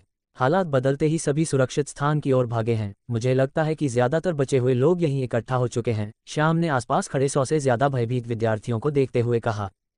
देव ने सही अनुमान लगाया था, लेकिन हमारी किस्मत खराब है। हम इन मानवाकृति राक्षसों से घिर चुके हैं। रश्मि ने चारों ओर देखते हुए कड़वा सा मुस्कान दिया। उसे हर ओर भयानक राक्षस दिखाई दे रहे थे। इसके अलावा और भी राक्षस दूर से उड़ते हुए आकर घेराबंदी में शामिल हो रहे थे। लगता है अब लड़ाई ही एकमात्र रास्ता है। देव ने भीड़ के बाहर उमड़ती राक्षसों की भीड़ को देखा और उसका दिल भारी हो गया। मगर वह हार नहीं मान सकता था, क्योंकि हारना मौत के बराबर था। देव, अचानक पीछे से एक जानी पहचानी आवाज आई। देव ने तुरंत मुड़कर देखा, रूपा वहां खड़ी थी। उसके कपड़े खून से सने थे, चेहरा थका हुआ और बाल बिखरे हुए। तुम ठीक हो, यही बहुत है। देव ने राहत की सांस ली। ये राक्षस क्या हैं? ये जैसे ही किसी जीवित चीज को देखते हैं, पागलों की तरह हमला कर देते हैं। इन्हें ना दर्द का एहसास होता है, ना ही मौत का डर। बहुत डरावने हैं ये, रूपा ने कांपती आवाज में कहा। कुछ समय पहले ही उस पर भी एक राक्षस ने हमला किया था। उसने जैसे तैसे खंजर से उसके दिल को भेद दिया, लेकिन फिर भी वह राक्षस मरने के बाद भी उसे काटने की कोशिश करता रहा। जब तक उसने उसका सिर न काट दिया, वह शांत नहीं हुआ। ये राक्षस इंसानों द्वारा बनाए गए हैं। देव ने गहरी सांस ली। इंसानों द्वारा? रूपा के रोंगटे खड़े हो गए। इतनी बेरहमी कौन कर सकता है? ये गिरे हुए योद्धाओं से जुड़े हो सकते हैं। हमने एक मरे हुए राक्षस की बांह पर स्कूल की यूनिफॉर्म का टुकड़ा देखा था, तीसरे इंटर स्कूल की यूनिफॉर्म। कुछ हफ्ते पहले वहीं का एक छात्र गायब हुआ था। पुलिस ने भी संदेह जताया था कि इसके पीछे गिरे हुए योद्धा हैं। शायद वही छात्र अब ये राक्षस बन चुका है, इसलिए ये तो साफ है कि इन राक्षसों की उत्पत्ति उन्हीं गिरे हुए योद्धाओं की वजह से हुई है। देव ने अपनी बात पूरी की। ये गिरे हुए योद्धा इंसानियत के लिए अभिशाप हैं, रूपा ने गुस्से से कहा। श्याम, रश्मि और देव, एक और परिचित आवाज गूंजी। देव ने तुरंत सफेद कपड़ों में चांदी जैसे बालों वाला, पीठ पर प्राचीन तलवार लटकाए हुए युवक को देखा। वही गंभीर चेहरा, जैसे किसी पुराने युग का तलवारबाज हो। अर्जुन, आखिरकार आ ही गए। मैं तो सोच रहा था कि तुम इन राक्षसों का शिकार हो चुके। श्याम की आंखों में चमक आ गई। अर्जुन, रश्मि ने भी राहत की सांस ली। हालांकि बाहर की दुनिया उन्हें प्रतिद्वंद्वी मानती थी, लेकिन तीनों के बीच घनिष्ठ संबंध थे। वे अक्सर साथ अभ्यास करते थे। इसलिए कोई भी नहीं चाहता था कि दूसरे को कुछ हो। अर्जुन ने श्याम और रश्मि की ओर हल्का सिर हिलाया और फिर देव की ओर देखा। देव, मैं तो इस एलिट ट्रायल में तुमसे मुकाबला करने आया था, लेकिन हालात कुछ और ही हो गए। अगर हम जिंदा बचे तो यह मुकाबला फिर करेंगे। हम जरूर जिंदा बचेंगे, देव ने उसकी आंखों में झांकते हुए कहा। क्यों न मुकाबला अभी कर लिया जाए। ये राक्षस हम पर हमला करेंगे ही, क्यों न ये तय करें कि जो सबसे ज्यादा राक्षस मारेगा वही जीतेगा। क्या कहते हो? अर्जुन पल भर को रुका, फिर उसकी आंखों में लड़ाई की चमक आ गई। ठीक है, इस वक्त भी तुम्हें मुकाबले की पड़ी है। तुम दोनों सच में पागल हो, श्याम, रश्मि और रूपा ने हैरानी से कहा। उसी समय बाहर से राक्षसों की लहर भीड़ की ओर झपट पड़ी। मुसीबत, राक्षस हमला कर रहे हैं, जल्दी से रोको। कम भक्त, इन राक्षसों को मारना कितना मुश्किल है। कमर से काट दिया फिर भी मर नहीं रहे। सालों, मुझे काट लिया एक ने, क्या मैं भी राक्षस बन जाऊंगा? ये बहुत ही भयानक हैं। चारों ओर चीखें गूंजने लगीं। कुछ ही पलों में 30 से ज्यादा विद्यार्थी मारे गए, लेकिन राक्षसों की संख्या में मुश्किल से 1 दर्जन की कमी आई। देव ने एक झपटते राक्षस का सिर काट दिया, लेकिन उसके चेहरे पर चिंता छा गई। भीड़ के बीच इतनी मौतें और राक्षस लगातार बढ़ रहे थे। ऐसे नहीं चलेगा, सब कुछ बहुत अव्यवस्थित है। हमें सबको संगठित करना होगा, नहीं तो ये राक्षस हम सबको खत्म कर देंगे। देव ने तुरंत निर्णय लिया और जोर से चिल्लाया। सब लोग घबराओ मत, अकेले मत लड़ो, एक दूसरे के साथ मिलकर लड़ो। 3 या 4 लोगों की टीम बनाओ और इन राक्षसों को मिलकर खत्म करो। इतना कहकर वह सीधे उन मानवाकार राक्षसों की ओर झपटा जो भीड़ में घुस चुके थे। तेज चक्रों जैसी चमकती हुई कटारों से उसने 3 और राक्षसों का सिर धड़ से अलग कर दिया। फिर वह उन राक्षसों पर टूट पड़ा जो छात्रों पर हमला कर रहे थे। अगर जिंदा रहना है तो देव की बात सुनो। लिंगेश, शशांक और लीना ने जब देव की हरकत देखी तो वह तुरंत समझ गए कि वह क्या चाहता है। उन्होंने भी भीड़ में घुसे राक्षसों को मारते हुए जोर से पुकारा। कुछ ही पलों में देव और बाकी लोगों ने दर्जन भर राक्षसों को खत्म कर दिया। अब छात्रों को भी समझ आ गया और वे पास के लोगों के साथ मिलकर लड़ने लगे। 3-4 की छोटी छोटी टीमों में उन्होंने आपस में तालमेल बनाकर राक्षसों का सामना करना शुरू किया। हालांकि तालमेल कमजोर था, क्योंकि यह सब अचानक शुरू हुआ था, फिर भी ये पहले जैसी अव्यवस्था से कहीं बेहतर था। अब कोई भी राक्षस सीधे भीड़ में घुस नहीं पा रहा था। अगर कोई एक आध फिसल भी जाता तो उसे पास की टीम तुरंत खत्म कर देती। लेकिन समस्या ये थी कि राक्षस लगातार लहरों की तरह आ रहे थे, एक के बाद एक, जैसे कोई बाढ़ हो। धीरे धीरे सभी बहुत थकने लगे। कुछ छात्र तो थकान में गलती कर बैठे और उन पर राक्षसों ने झपट्टा मारकर उन्हें मौत के घाट उतार दिया। देव, लिंगेश, शशांक और लीना जहां भी किसी टीम को संकट में देखते तुरंत वहां पहुंचकर मदद करते। जहां भी राक्षसों ने भीड़ में सेंध मारी वे तुरंत उन्हें खत्म करते। समय धीरे धीरे गुजरता रहा। युद्ध अत्यंत भीषण हो गया। मारो मारो मारो, हर कोई जैसे पागल हो गया हो। हत्या, खून, मौत, हर कोना इन्हीं से भर गया। हर पल लोग और राक्षस मरते गए। चारों ओर लाशें बिखरी थीं, खून की नदियां बह रही थीं। कुछ ही देर में केवल 30 के आसपास लोग बचे। देव, लिंगेश, शशांक, लीना और कियारा समेत सभी थक चुके थे, उनके कपड़े खून से सने थे। लेकिन कोई रुक नहीं सकता था, क्योंकि रुकने का मतलब था मौत। फिर अचानक सभी राक्षसों ने हमला करना बंद कर दिया। क्या ये खत्म हो गया? देव और बाकी बचे लोग लाशों के बीच खड़े थे, भ्रम में पड़े उन राक्षसों को देख रहे थे जो पीछे हट गए थे। लेकिन राहत की सांस लेने से पहले ही उनका दिल दहल गया। राक्षसों की भीड़ के पीछे से एक विशाल मानवाकार राक्षस निकलकर सामने आया, बाकी राक्षसों से 3 गुना बड़ा। उसकी रक्तवर्णी मांसपेशियां, थाली जितने पंजे और धूल झाड़ने वाले झाड़ू से भी बड़े नुकीले नाखून, सब मिलाकर एक भयावह दृश्य था। बाकी सभी राक्षस उसके सामने कांपने लगे। भाड़ में जाए, ये तो पहले से भी ज्यादा खतरनाक लग रहा है, एक छात्र चीखा। बाकी राक्षस वैसे ही भयानक थे, लेकिन ये उससे भी ज्यादा। देव ने गंभीर आवाज में कहा, ये शायद इन मानवाकार राक्षसों में कोई उत्परिवर्ती है। चलो इसकी ताकत को परखते हैं। शशांक ने गहरी सांस ली। उसकी देह कांप रही थी और वह मानो एक दैत्य बन गया था। 9 गुना कंपन प्रहार, चिल्लाते हुए उसने जमीन पर धमाका कर दिया और तोप के गोले की तरह उस दैत्य पर झपटा। उसके घूंसे हवा को चीरते हुए राक्षस के सीने में जा धंसे। राक्षस के सीने में 2 बड़े रक्तरंजित छेद हो गए। क्या शशांक ने उसे मार दिया? सभी को एक पल के लिए झटका लगा। सबको लगा था कि इस राक्षस को मारना नामुमकिन है, पर शशांक ने अपने दोनों लोहे जैसे घूंसे निकाल लिए और खून से बहते हुए उन घावों को देखा। लेकिन तभी उसके चेहरे की मुस्कान गायब हो गई। वो दोनों घाव पलक झपकते भरने लगे थे। देव, लिंगेश, लीना और कियारा के चेहरे गंभीर हो गए। शशांक, पीछे हटो, सबने एक साथ चिल्लाया। हालांकि वह बिना कहे ही पीछे हटने लगा था, लेकिन अभी 1 मीटर भी नहीं हटा था कि राक्षस का एक लाल पंजा उस पर आ गिरा। शशांक हवा में उड़ा और दीवार से जा टकराया, खून के बड़े बड़े थक्के उसके मुंह से निकल पड़े। ये दृश्य देख सबके रोंगटे खड़े हो गए। फिर वह विशाल उत्परिवर्ती राक्षस चीखता हुआ देव और बाकियों की ओर दौड़ पड़ा। तभी कियारा आगे बढ़ी, उसकी गति अब भी बिजली जैसी थी। वह एक परछाई बनकर उस राक्षस के पास पहुंची और उसके हाथ पर चाकू मारा। फिर एक झटके में उसके दिल पर वार किया। फिर एक और वार, इस बार सीधे उसके कान के आर पार।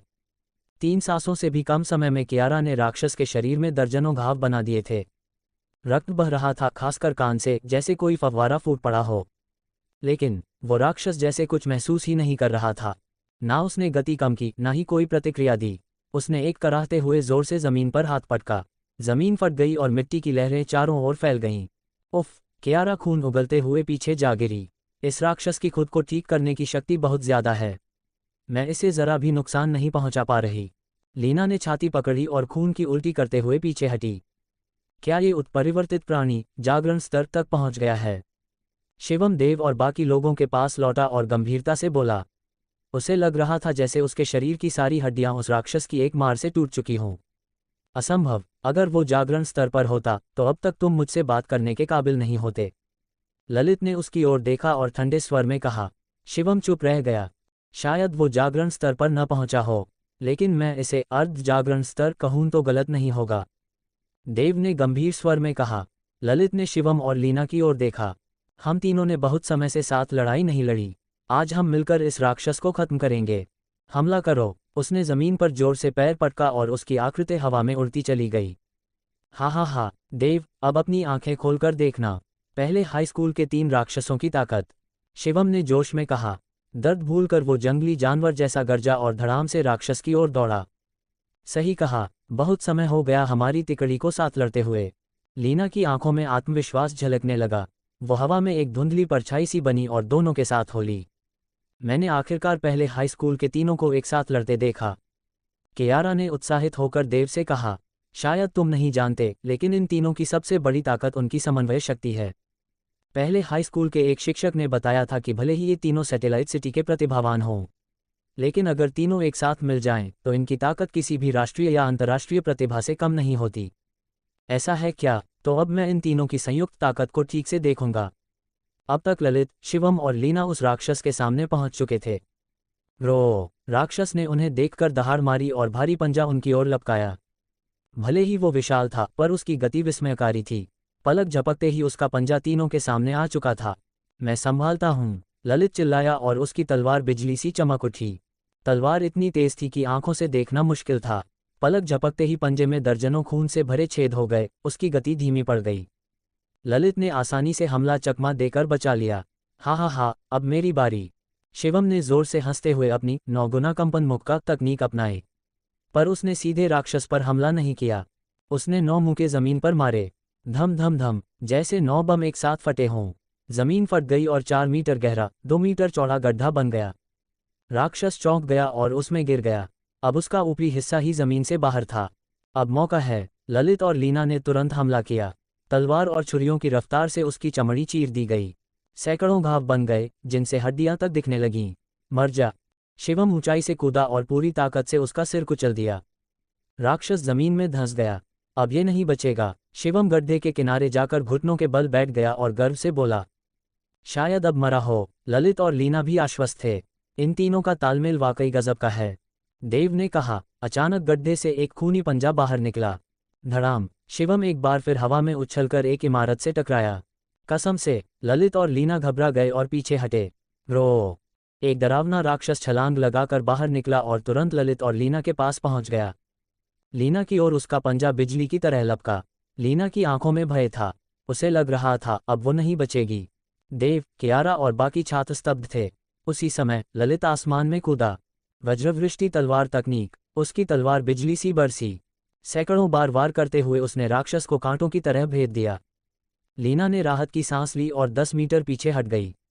ये पूर्णता स्तर की तलवार तकनीक है, लगभग भावना स्तर तक पहुंच चुकी है, देव ने समझते हुए कहा।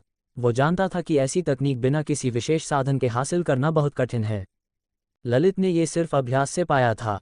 राक्षस अब शायद मारा जा चुका था। ललित थका हुआ सांस ले रहा था, लेकिन तभी राक्षस दोबारा उठा। इससे पहले कि कोई कुछ देख पाता, ललित को जोर से मारा गया और वो हवा में उड़कर खून थूकता हुआ गिर पड़ा। देव ने उसे थाम लिया। ठीक हो, अब भी जिंदा हूं, पर अब लड़ नहीं सकता, ललित ने थक कर कहा। लीना दौड़कर आए और उसे सहारा दिया। एक बार चाहिए, मैं जान गया हूं क्या करना है। देव बुदबुदाया और राक्षस की ओर बढ़ा। रो! राक्षस का क्रोध फूट पड़ा। उसके हाथ जमीन पर पड़ते ही जमीन कांपने लगी। उसकी परछाई में देव समा चुका था। अब या तो जीवन या मरण। देव ने जोर से जमीन पर पैर पटका और गोली की तरह दौड़ा।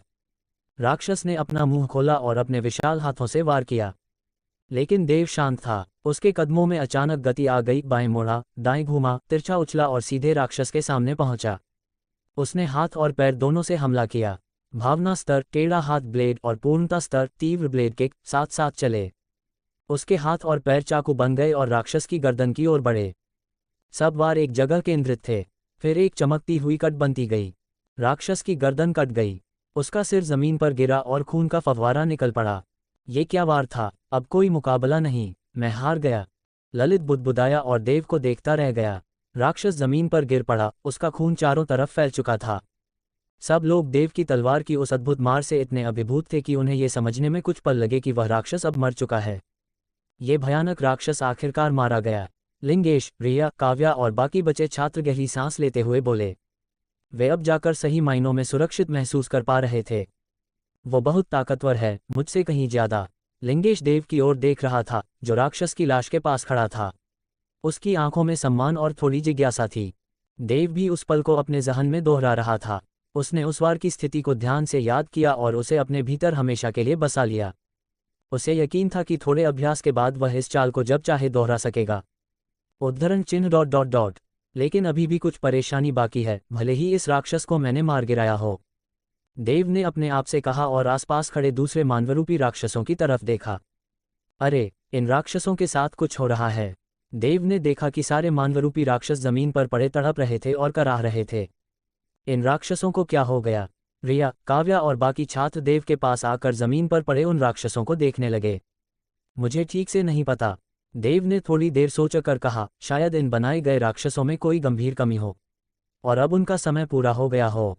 अभी वह बोल ही रहा था कि सारे राक्षस अचानक स्थिर हो गए। देव एक राक्षस के पास गया, घुटनों के बल बैठकर उसे देखा। उसमें अब कोई जीवन नहीं था। मर गए हैं, उसने शांत स्वर में कहा। अच्छा हुआ कि मर गए, अगर ये जीवित रहते तो बड़ी मुश्किल हो जाती। अब जाकर सबने चैन की सांस ली। असली राहत का एहसास अब हुआ। कई छात्र तो रोने लगे। ये वास्तव में बहुत खतरनाक था। वे सौभाग्यशाली थे जो जीवित बचे। शहर के बाहर जाकिर यादव अचानक दीदी तलवार और बाकी लोगों से अलग हो गया। उसने एक इलेक्ट्रॉनिक डिवाइस निकाली और उसकी स्क्रीन पर देखा। स्क्रीन पर कुछ धूसर बिंदु दिख रहे थे। सिर्फ 1 घंटे में सब मर गए। लगता है टाइप बी बिस्टिफिकेशन सीरम में अभी और सुधार की जरूरत है। वह बुदबुदाया और फिर दीदी तलवार की ओर देखा। दोस्तों, खेल खत्म हुआ, मुझे अब और काम है। चलो, चलता हूँ। जाकिर हंसते हुए एक परछाई में बदल गया और गायब हो गया। दीदी तलवार और बाकी सब उसकी इस हरकत पर कुछ नहीं कर पाए। वे जानते थे कि एक असाधारण योद्धा को रोक पाना उनके लिए असंभव था। चलो, शहर में चलकर देखते हैं कितने लोग जीवित हैं। वे तेजी से शहर की ओर दौड़े। कुछ ही देर बाद दीदी तलवार और बाकी लोग देव और बचे हुए छात्रों के पास पहुंच गए। देव को सुरक्षित देख दीदी तलवार की आंखों में राहत थी। दीदी, आप आ गईं। बस काव्या और मैं ही बचे हैं। न तो जोया दिखी और न ही जितेंद्र। शायद वे इन राक्षसों के हाथों मारे गए। तुम्हारा बचना ही सबसे जरूरी था। जोया और जितेंद्र, शायद किस्मत ने उनका साथ नहीं दिया। ये प्रतियोगिता पहले से ही जानलेवा थी। दीदी तलवार को ऑपरेशन स्टॉर्म के दौरान जोया और जितेंद्र की करतूतें याद थीं, इसलिए उन्हें उनके जाने का कोई अफसोस नहीं था। अब सभी स्कूलों के शिक्षक और विश्वविद्यालयों के प्रतिनिधि भी छात्रों से पूरी घटना जान चुके थे। जब उन्हें ये पता चला कि देव ने उस अर्ध महायोद्धा राक्षस को मारा और सभी को बचाया, तो उनकी आंखें बदल गईं। देव, अंकों और योगदान के आधार पर हम सब ने तय किया है कि इस परीक्षा में तुम पहले स्थान पर हो। नियमों के अनुसार तुम्हें एक जेनेटिक सीरम से नवाजा जाएगा। इसके अलावा शहर सरकार भी तुम्हें विशेष इनाम देगी। सभी 10 विद्यालयों के शिक्षकों ने देव के पहले स्थान की घोषणा कर दी। लिंगेश, श्याम और रिया समेत कोई भी इस फैसले से असहमत नहीं था। मैंने कर दिखाया, जेनेटिक सीरम मिल गया। देव की आंखों में चमक थी। उसका लक्ष्य पूरा हो चुका था। जेनेटिक सीरम की मदद से अब उसका असली योद्धा बनना आसान हो जाएगा। दूसरे स्थान पर लिंगेश, तीसरे पर श्याम और चौथे पर रिया रही। लिंगेश और श्याम को भी इनाम मिला, लेकिन रिया थोड़ी मायूस थी। हालांकि जब एक शिक्षक ने बताया कि उसकी बहादुरी और योगदान के कारण उसे भी विशेष इनाम मिल सकता है, तो उसकी उम्मीद फिर जाग उठी। फिलहाल हम सिर्फ पहले 4 स्थानों की घोषणा कर रहे हैं, बाकी बाद में बताए जाएंगे। इतनी बड़ी घटना हुई है, पहले पुलिस से संपर्क करना जरूरी है। शिक्षकों ने पुलिस को बुलवाया ताकि वे सब कुछ संभाल सकें। मानवरूपी राक्षसों की लाशें सबूतों की तरह थीं। सभी को एहसास हो चुका था कि यह घटना बहुत बड़ा बवंडर खड़ा करेगी। देव, मेरा नाम गौरव तिवारी है। मैं प्रथम सैन्य विश्वविद्यालय से हूँ। क्या तुमसे थोड़ी बात कर सकता हूँ? देव ने अभी खून खराबे से भरी लड़ाई लड़ी है, अब उसे आराम की ज़रूरत है। गौरव जी, कृपया ज़रा धैर्य रखें। देव, मैंने 4 सीजन्स रेस्टोरेंट में एक कमरा बुक कराया है, चलो कुछ खा लेते हैं। अरे यार, अब चालाकी भी सीख गए हो तुम लोग। देव, इस समय देव विश्वविद्यालय प्रतिनिधियों से घिर चुका था। सभी उससे व्यक्तिगत रूप से बात करना चाहते थे। आखिरकार एक प्रशिक्षु ने एक अर्ध महायोद्धा को मार डाला था, यह एक असाधारण प्रतिभा का संकेत था। देव को भी सब समझ आ रहा था, लेकिन उसने अभी अपने भविष्य का रास्ता तय नहीं किया था। आप सबका सम्मान करता हूँ, लेकिन अभी मेरी तबीयत ठीक नहीं है।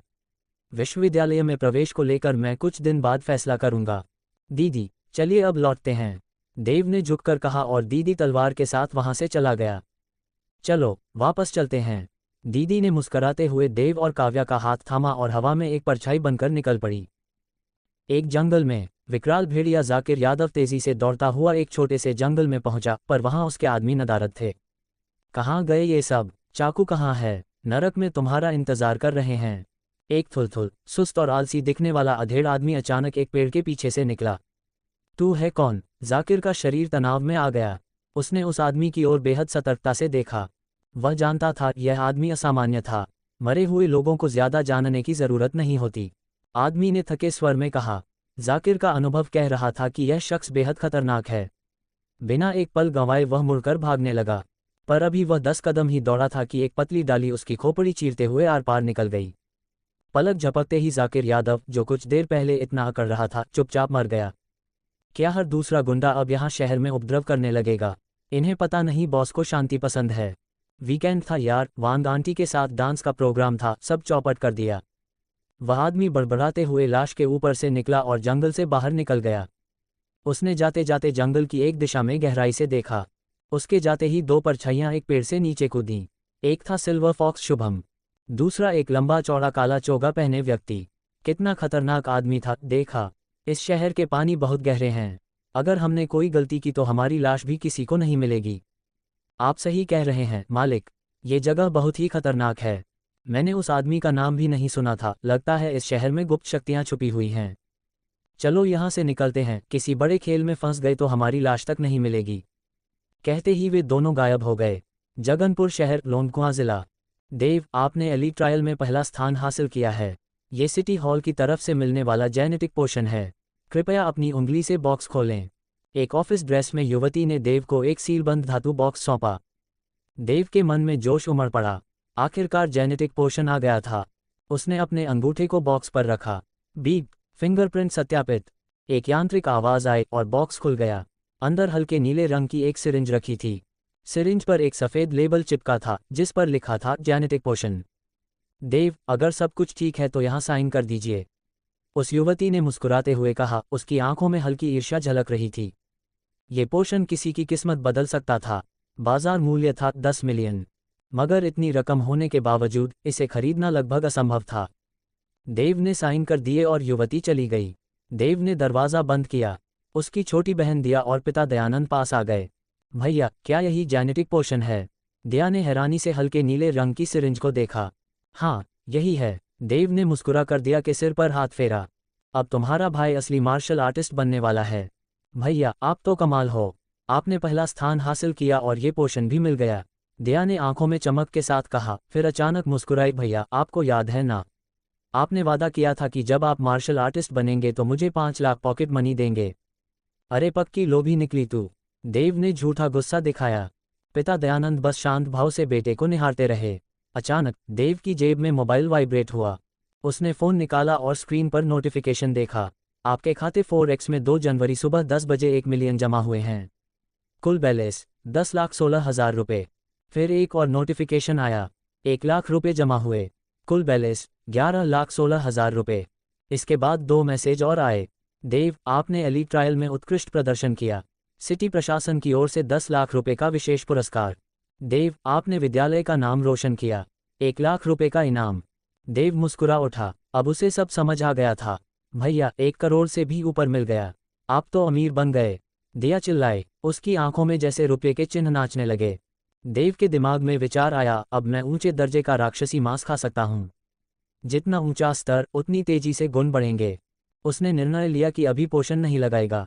पहले वह गुणांक इकट्ठे करेगा और बेसिक ब्रीदिंग तकनीक को ऊंचे स्तर पर पहुंचाएगा।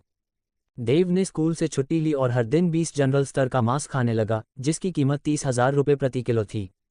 एक दिन में 3 बार खाना, मतलब 90,000 रुपये रोजाना का खर्च। उसके पिता दयानंद की सालाना आमदनी भी 36,000 रुपये ही थी। लेकिन 20 जनरल मांस से गुणांक 9 गुना तेजी से बढ़ते थे। 20 सोल्जर स्तर का मांस प्रति भोजन 0.45 गुण देता था, यानी एक दिन में 1.35। 20 जनरल मांस एक दिन में 12.15 गुणांक देता था। तेजी से गुण बढ़ रहे थे और खर्च वाजिब लग रहा था। 12 दिन बाद देव के खाते में सिर्फ 36,000 रुपये बचे। मगर वह मुस्कुरा रहा था। योजक चिन्ह, योजक चिन्ह, योजक चिन्ह। नाम, देव उन्नत प्रशिक्षु, जीवन ऊर्जा 4.5। गुणांक 146.9 जोड़ 145.8। बेसिक ब्रीदिंग तकनीक डी श्रेणी स्तर 5 अपग्रेड योग्य। मुड़ी हुई हथेली वार डी श्रेणी स्तर 5 भाव अवस्था अपग्रेड योग्य नहीं। तीव्र लात प्रहार डी श्रेणी स्तर 4 पूर्णता अवस्था अपग्रेड योग्य।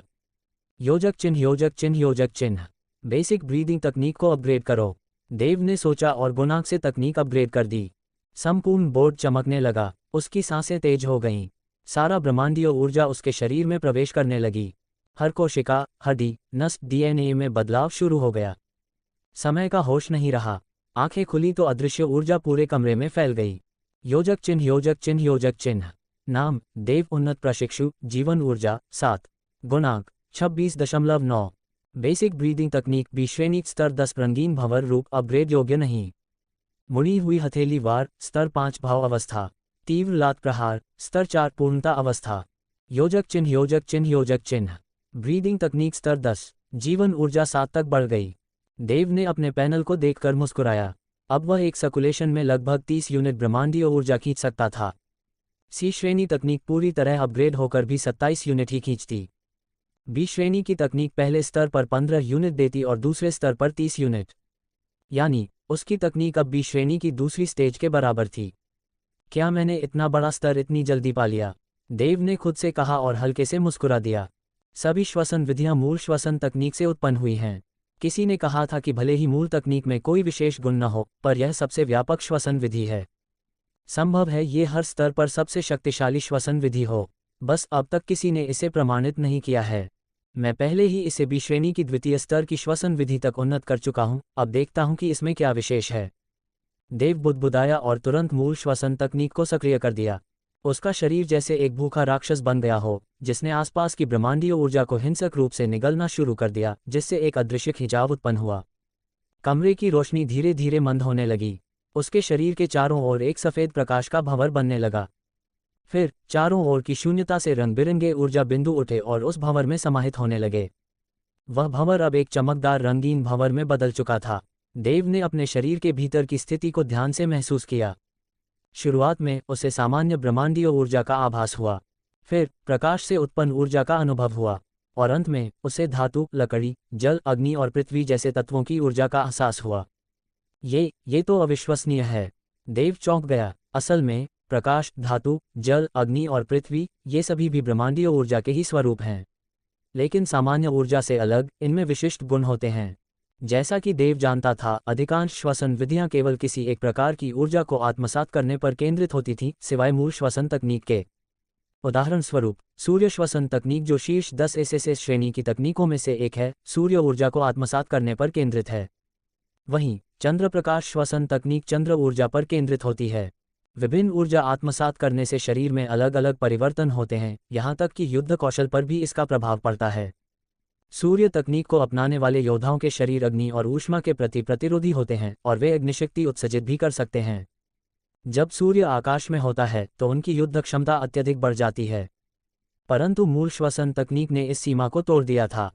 अब ये सामान्य ब्रह्मांडीय ऊर्जा के साथ साथ प्रकाश, धातु, लकड़ी, जल, अग्नि और पृथ्वी तत्वों को भी आत्मसात कर सकती थी। तो ये सच है, मूल श्वसन तकनीक वास्तव में सबसे व्यापक है। जैसे जैसे इसका स्तर बढ़ता है, यह अधिक प्रकार की ऊर्जा को समाहित करने लगती है। ये किसी एक ऊर्जा तक सीमित नहीं रहती। यह एक योद्धा के शरीर और उसके जीन का अधिक समग्र परिष्करण और सशक्तिकरण करती है। देव ने खुद से कहा, उसने अभी अभी इस रहस्य को जाना था। उसे विश्वास था कि यदि उसने ये रहस्य उजागर कर दिया तो पूरी दुनिया स्तब्ध रह जाएगी। पर अभी के लिए, जब तक उसे पूर्ण सुरक्षा का अनुभव नहीं होता, वह इस रहस्य को प्रकट नहीं करेगा। और वह सुरक्षा कब महसूस होगी? जब वह अजेय बन जाएगा। देव ने एक बार फिर अपने जीवन क्षेत्र ऊर्जा की स्थिति देखी और वह चौंक गया। उसका जीवन क्षेत्र ऊर्जा स्तर 7 तक पहुंच चुका था। एलायंस की सारी जानकारी के अनुसार कोई भी शिष्य चाहे जितना प्रतिभाशाली हो, जीवन ऊर्जा का स्तर 5 से ऊपर नहीं जाता। इतने वर्षों में कोई भी इंसान शिष्य स्तर पर यह सीमा पार नहीं कर सका है। लेकिन अब मैंने ये सीमा तोड़ दी है। इस दुनिया के जिनको लोग प्रतिभाशाली कहते हैं, वे तो बस नाम के हैं। असली प्रतिभा तो मुझ में है। कौन कर सकता है ऐसा? देव आत्मविश्वास से बुदबुदाया। वह अपने एट्रीब्यूट बोर्ड को ही अपनी प्राकृतिक प्रतिभा मानता था। उसे अब साफ महसूस हो रहा था कि वह कितना शक्तिशाली बन चुका है। अब अगर वह फिर से उस म्यूटेंट से भिड़े तो उसे चुटकी में मसल सकता है। अब जब जीवन ऊर्जा 7 तक पहुंच चुकी है, जो कि शिष्य स्तर से कहीं अधिक है, तो अब समय है जेनेटिक पोषण का इंजेक्शन लेने का। देव ने निश्चय किया और इंजेक्शन उठाया। उसने बिना किसी हिचकिचाहट के अपने बाजू में सुई चुभो दी। सारी दवा उसके शरीर में प्रवाहित हो गई। वह रक्त में मिलकर पूरे शरीर में फैल गई। तुरंत ही देव को महसूस हुआ कि उसकी 5 इंद्रियां 10 गुना तक तीव्र हो गई हैं। उसने आंखें बंद की और महसूस किया कि उसके पिता और बहन हॉल में बातचीत कर रहे हैं। उसे घर के कोनों में रेंगते छोटे तिलचिट्टों की आवाज़ तक सुनाई दी। यहाँ तक कि पड़ोसियों के चलने बोलने की ध्वनि भी स्पष्ट थी। उसने अपने भीतर रक्त के प्रवाह, पेट की हरकत, कोशिकाओं द्वारा ऊर्जा के अवशोषण तक को सुन लिया। इतनी गहराई से उसने पहले कभी अपने शरीर को नहीं जाना था। उसे लगा उसका शरीर स्वयं एक दुनिया है।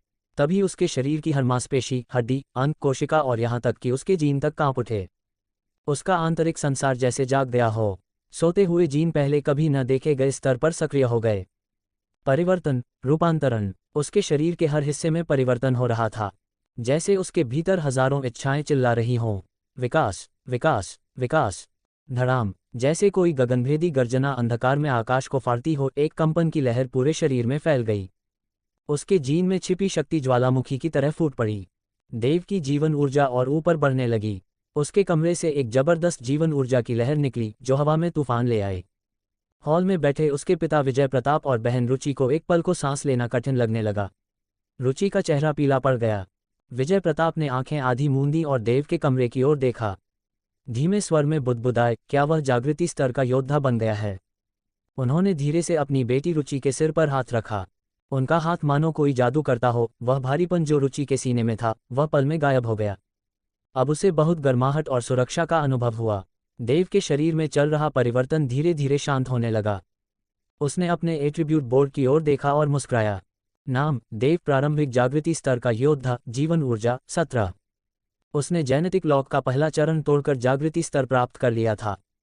देव मुस्कुराया, मेरी लाइफ फील्ड एनर्जी 17 से भी ऊपर पहुंच गई है। सामान्यतः जब कोई प्रशिक्षु योद्धा अवेकनिंग रियल्म में प्रवेश करता है, तब उसकी लाइफ फील्ड एनर्जी मुश्किल से 10 पार कर पाती है। कुछ बेहतर प्रतिभा वाले 11 तक पहुंच पाते हैं और असाधारण प्रतिभाशाली लोग ही 12 तक पहुंचते हैं। लेकिन देव सीधे 17 पर पहुंच चुका था। सरकारी दस्तावेजों के अनुसार एक शुरुआती अवेकनिंग रियल्म योद्धा की लाइफ फील्ड एनर्जी 10 पार कर सकती है, जबकि एक मध्य स्तर के योद्धा की 20 से ऊपर। यानी मैं सिर्फ 3 अंक दूर हूं मध्य स्तर के अवेकनिंग रियल्म योद्धा बनने से। देव को अचानक एहसास हुआ कि जीनोटिक पोषण लेने से पहले अपनी ब्रीदिंग तकनीक को स्तर 10 तक अपग्रेड करना उसका सबसे समझदारी भरा फैसला था। वरना कैसे उसकी लाइफ फील्ड एनर्जी 17 तक पहुंचती? उसने आंखें बंद की और अपने शरीर की अवस्था को महसूस किया। शरीर में ऊर्जा का समुंदर उमड़ रहा था, जैसे थकान नाम की चीज ही नहीं बची हो। शरीर में हुए इन बदलावों को पूरी तरह समझने के लिए मार्शल आर्ट स्कूल के उन्नत उपकरणों की जरूरत पड़ेगी। और अब तो मैं एक अवेकनिंग रियल योद्धा बन चुका हूँ। मुझे स्कूल जाकर अपना मार्शल आर्टिस्ट प्रमाण पत्र भी लेना होगा। केवल आधिकारिक मान्यता मिलने के बाद ही मैं उन विशेषाधिकारों का लाभ ले सकूंगा जो एक योद्धा को मिलते हैं।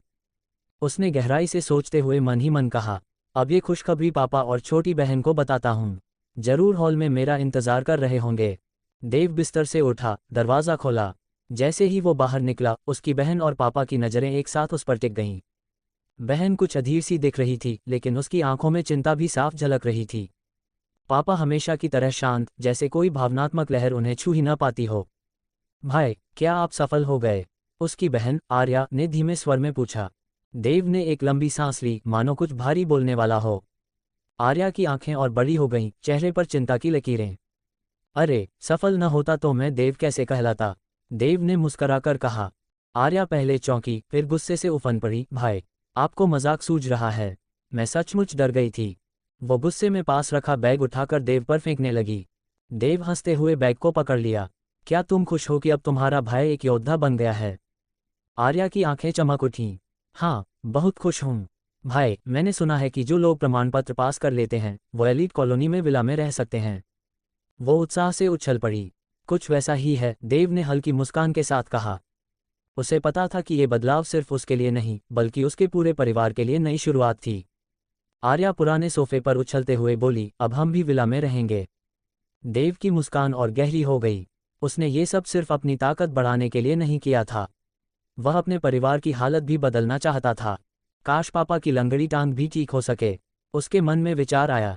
नेट पर देखा था, वाटर ऑफ लाइफ 1 अरब में आती है। उसने एक छोटा सा लक्ष्य तय किया, 1 अरब कमाना है। तभी जेब में रखा फ़ोन कंपने लगा। देव ने फ़ोन निकाला। लियाना का मैसेज आया था। साथ ही 5-6 और पुराने मैसेज भी दिखे जो उसने ब्रेकथ्रू के दौरान नहीं पढ़े थे। लियाना, देव, फ्री हो? स्कूल में मिलना है। डोंट वेंटू, भाई तू तो छा गया। एलिट ट्रायल में फर्स्ट आया। पूरे स्कूल में हलचल मच गई है। मैं भी अब स्कूल में लड़कीबाजी में पॉपुलर हो गया हूँ, तेरी बदौलत। सबेरा दी, स्कूल आ जा। First military university. देव, हमारे साथ जुड़ो, हम तुरंत 1 करोड़ स्कॉलरशिप देंगे, साथ में 3 रहस्यमय मैनुअल, ब्रीदिंग, मूवमेंट और कॉम्बैट टेक्निक्स भी। सेकंड मिलिट्री यूनिवर्सिटी, 12 मिलियन का स्कॉलरशिप, साथ में सी रैंक की 4 तकनीकें जो तुम चुनो, सब मुफ्त में। देव को ये देख के अजीब सुकून मिला। कुछ समय पहले वही देव जिसको बाहर करने के लिए जिनेंद्र जैनन साजिश कर रहा था, अब वही देव हर यूनिवर्सिटी की पहली पसंद बन गया था। पर अब उसे मार्शल आर्ट यूनिवर्सिटी की ज़रूरत नहीं थी, क्योंकि वो अब एक सच्चा योद्धा बन चुका था। एक योद्धा बनने के बाद 4 ही रास्ते होते हैं। 1. सेना में शामिल हो जाओ। 2. मार्शल आर्ट स्कूल से जुड़ो। 3. किसी फाइनेंशियल ग्रुप का हिस्सा बनो। 4. भाड़े के योद्धा बन जाओ। हर रास्ते के अपने फायदे और नुकसान थे। देव को अब सोच समझकर फैसला लेना था। उसने सभी यूनिवर्सिटी कमिश्नरों को शालीनता से जवाब भेजा, धन्यवाद, लेकिन अब वह एक योद्धा बन चुका है और उसे यूनिवर्सिटी की ज़रूरत नहीं। कुछ ही समय में सभी कमिश्नरों की ओर से बधाई भरे जवाब आए। कोई उसे मनाने की कोशिश नहीं कर रहा था। सब समझ चुके थे कि अब देव को कोई ज़रूरत नहीं है। देव ने मुस्कराते हुए मोबाइल वापस रखा। पापा, आर्या, स्कूल में काम है, मेरा खाना मत बनाना। ये कहकर वह दरवाज़ा खोलकर बाहर निकल गया। अब वह स्कूल जाकर अपने दोस्तों से मिलेगा, लियाना, डोंग वेंतु और सबेरादी से। फिर वह सीधा मार्शल आर्ट स्कूल जाएगा, जहां उसे आधिकारिक प्रमाण पत्र लेना है। 5वां हाई स्कूल। भाई देव, बधाई हो, आपने एली ट्रायल में पहला स्थान प्राप्त किया। भाई देव, आप तो कमाल कर गए। आपने हमारे स्कूल का रिकॉर्ड ही तोड़ दिया। भाई देव, आप तो मेरे आदर्श बन गए हैं। देव जब स्कूल लौटा तो रास्ते में उसे मिलने वाले हर छात्र ने गर्मजोशी से उसका स्वागत किया। सब उसे एलीट ट्रायल में प्रथम स्थान पाने पर बधाई दे रहे थे। उसे ऐसा लग रहा था जैसे वह किसी विजय यात्रा के बाद घर लौट रहा हो।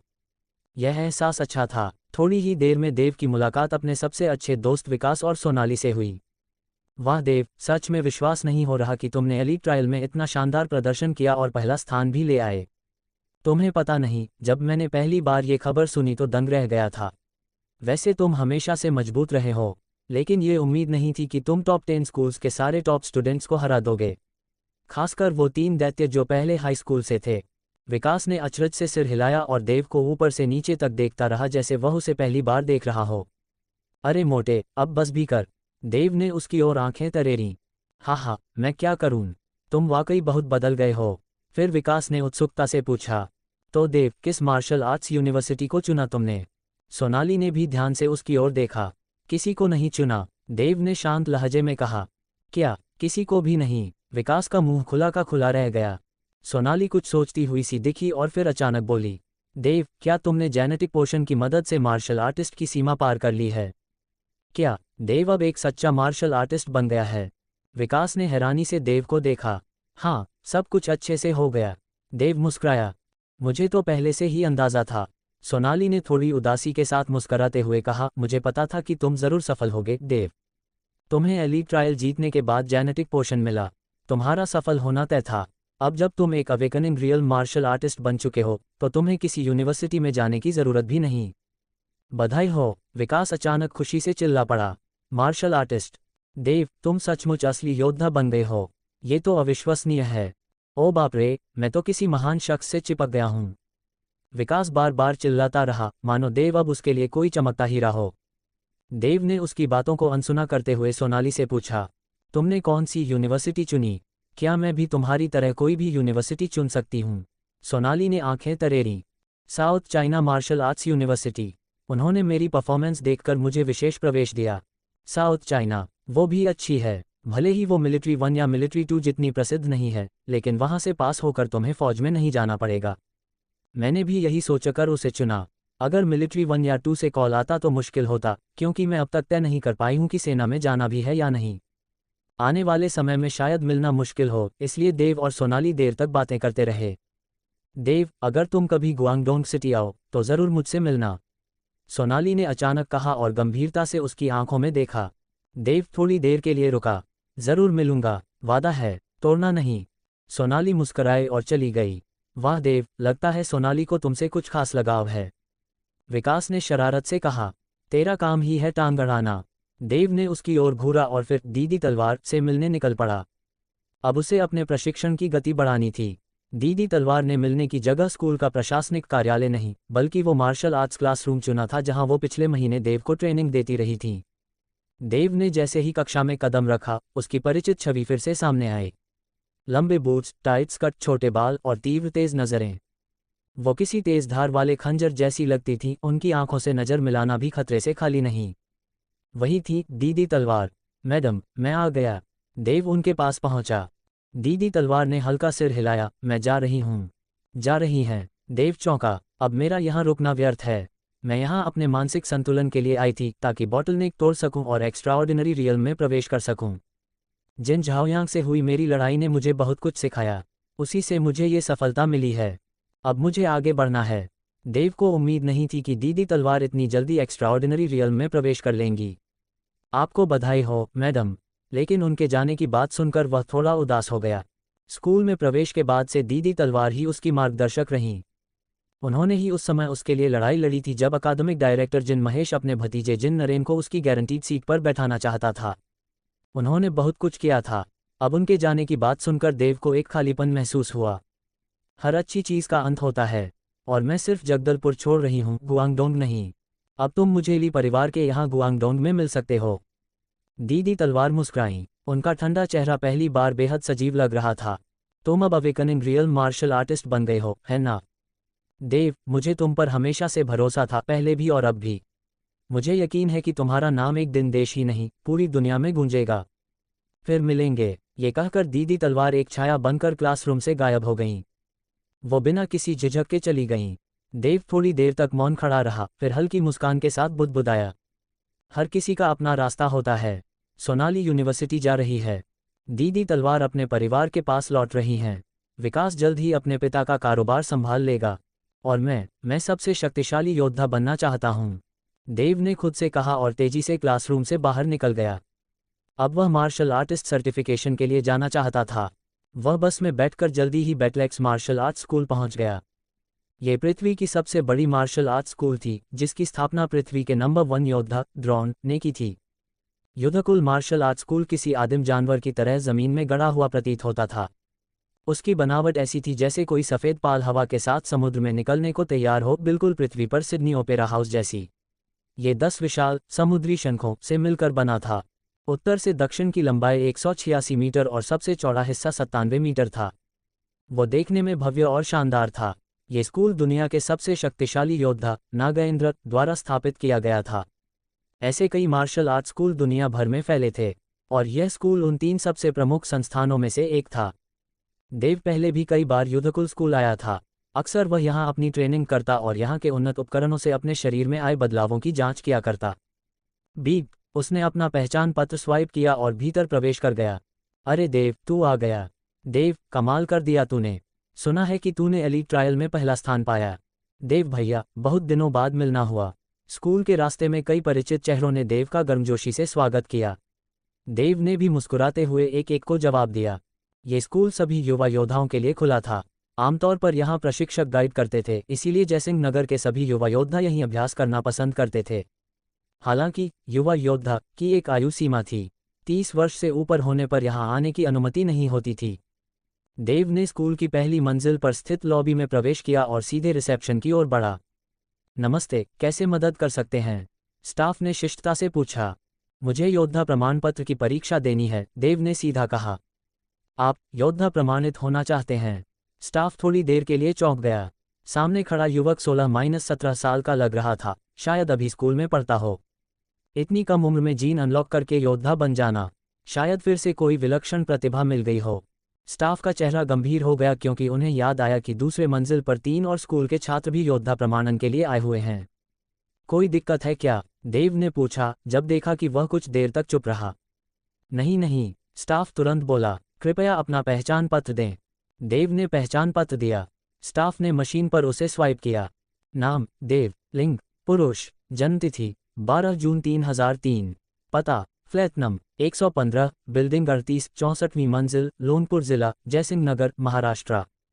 स्क्रीन पर देव की सारी जानकारी आ गई, जिसमें यह भी दर्ज था कि उसने एलीट ट्रायल में पहला स्थान प्राप्त किया था। तो यह वही है, जयसिंह नगर के इस साल का विजेता। स्टाफ तुरंत गंभीर हो गया और वॉकी टॉकी उठाकर वरिष्ठ अधिकारी को सूचना दी। क्या देव, जिसने इस बार का एलीट ट्रायल जीता, हमारे स्कूल में प्रमाणपत्र के लिए आया है? तुरंत उसे दूसरी मंजिल भेजो, मैं स्वयं उसका परीक्षण लूंगा। वॉकी टॉकी में गूंजती गहरी आवाज आई। देव, प्रशिक्षक यशवंत जी आपको ऊपर बुला रहे हैं। वे खुद आपका प्रमाणन करना चाहते हैं। स्टाफ ने जल्दी से जानकारी दर्ज करते हुए कहा। ठीक है। देव ने कार्ड वापस लिया और सीढ़ियों से दूसरी मंजिल की ओर बढ़ा। ऊपर एक विशाल प्रशिक्षण कक्ष था जिसमें जीवन ऊर्जा मशीन, लड़ाई परीक्षण मशीन, प्रतिक्रिया परीक्षण उपकरण, गति रिकॉर्डर जैसे उन्नत यंत्र लगे थे। देव, मैं यशवंत हूँ, इस स्कूल का प्रशिक्षक। एक 30 के दशक का व्यक्ति आगे आया। उसकी नज़रों में एक विशेष चमक थी। आज उसके लिए बहुत अच्छा दिन था। 3 विलक्षण प्रतिभाएं पहले ही उसने भर्ती कर ली थी और अब चौथी आई थी। और ये तो एलीट ट्रायल का विजेता था। किसी भी हालत में वो देव को अपने स्कूल में शामिल करेगा। नमस्ते, प्रशिक्षक यशवंत। देव ने अभिवादन किया, लेकिन तभी उसकी नज़र यशवंत के पीछे खड़े 3 परिचित चेहरों पर पड़ी। लव, राजन और काव्या, तुम भी प्रमाणन के लिए आए हो? हाँ, मैं भी अब योद्धा बन गया हूँ, लव ने शांत स्वर में कहा। हाँ, ओ देव, तू तो पहले ही बहुत आगे निकल गया, लेकिन हम भी पीछे नहीं रहने वाले। राजन ने ठहाका लगाया और अपनी मजबूत भुजाओं से देव को गले लगा लिया। भाई, कहते हैं कि असली जीत तो अंत में होती है, हम भी अब तुझसे होड़ करेंगे। देव ने मुस्कुराकर उसके कंधे पर हाथ रखा। राजन, सच कहूं तो मैं अब तुम्हें देखकर जलने लगा हूं। कम से कम तुम्हारे पास तो ताउम्र एक लक्ष्य रहेगा, मुझे पकड़ने का। 10,000 साल तक पीछा करोगे, देव ने मजाक में कहा। राजन, काव्या भी मुस्कुराती हुई आए और अपनी कहानी बताए। मुझे भाग्य से एक जेनेटिक पोशन मिला, ट्रायल में मैं चौथे स्थान पर रही, लेकिन इसी से मैं भी अवेकनिंग रियल्म तक पहुंच गई। बधाई हो, देव ने मुस्कुराते हुए कहा। पुराने साथियों से मिलकर देव का मूड और अच्छा हो गया। यशवंत ने सबको साथ देखा और उसके मन में विश्वास और गहरा हो गया कि वो देव को अपने स्कूल में भर्ती कर लेगा। अचानक वॉकी टॉकी फिर से बजा। प्रशिक्षक यशवंत, प्रकृति मार्शल आर्ट स्कूल के प्रशिक्षक वर्धन आए हैं। क्या वर्धन? वो भी आ गया। यशवंत की भौहें तन गईं। सुना है 3 प्रतिभाशाली छात्रों को तुमने भर्ती किया है। एक मध्यम उम्र का क्रूकट बालों वाला व्यक्ति एक अभिमानी युवक के साथ अंदर आया। अंदर आते ही उसकी नज़र देव, लव, राजन और काव्या पर पड़ी। 3 नहीं, ये तो 4 हैं। वर्धन बड़बड़ाया। ओ वर्धन, तू तो जैसे कुत्ते की तरह हर बार सूंघ कर पहुंच जाता है। यशवंत ने तीखी नज़र से देखा, मगर फिर भी बातों में चालाकी रखी। उसने नहीं बताया कि देव अभी तक स्कूल में शामिल नहीं हुआ है। अरे यशवंत, मैं तो बस बातचीत के लिए आया हूँ, इतनी घबराहट क्यों? कहीं कुछ छुपा तो नहीं रहे? वर्धन ने चुटकी ली। छुपाने की क्या बात, ये सब अब हमारे युद्धकुल स्कूल का हिस्सा हैं, यशवंत ने गंभीर होकर कहा। अच्छा, वर्धन ने हल्की मुस्कान के साथ देव की ओर देखा। यशवंत का मन किया गाली दे, हर बार यही आता है छात्रों को चुराने। तभी वर्धन के पीछे खड़ा वह अहंकारी युवा भी सामने आया। उसने सबको देखा, फिर लव, राजन और काव्या पर नजर रुकी। मैं तुम्हें जानता हूँ, लव, राजन और काव्या, जयसिंह नगर के सबसे होनहार छात्र, पहले हाई स्कूल के 3 राक्षस, काफी मशहूर हो तुम लोग। अब अवेकनिंग रियल में पहुंच गए हो, किस्मत अच्छी रही, मगर मेरे हिसाब से अभी भी बस औसत ही हो। प्रतिभाशाली कहना थोड़ा ज्यादा है। वो युवक बिना देव की तरफ देखे अपनी बात कह गया। कौन है तू, इतनी घमंड क्यों है, राजन फट पड़ा। लव और काव्या ने भी तीखी नजर से देखा। देव मुंह में मुस्कान दबाए तमाशा देखता रहा। योजक चिन्ह, योजक चिन्ह, योजक चिन्ह। तो रीडर्स, आपको को क्या लगता है क्या होगा इस नॉवल में आगे? ये जानने के लिए सुनते रहिए देव का यूनिवर्सल गॉड सिस्टम के अगले चैप्टर्स पर। और हाँ, अगर चैप्टर पसंद आया हो तो लाइक और कमेंट जरूर कर देना, इससे मुझे भी अगले चैप्टर्स को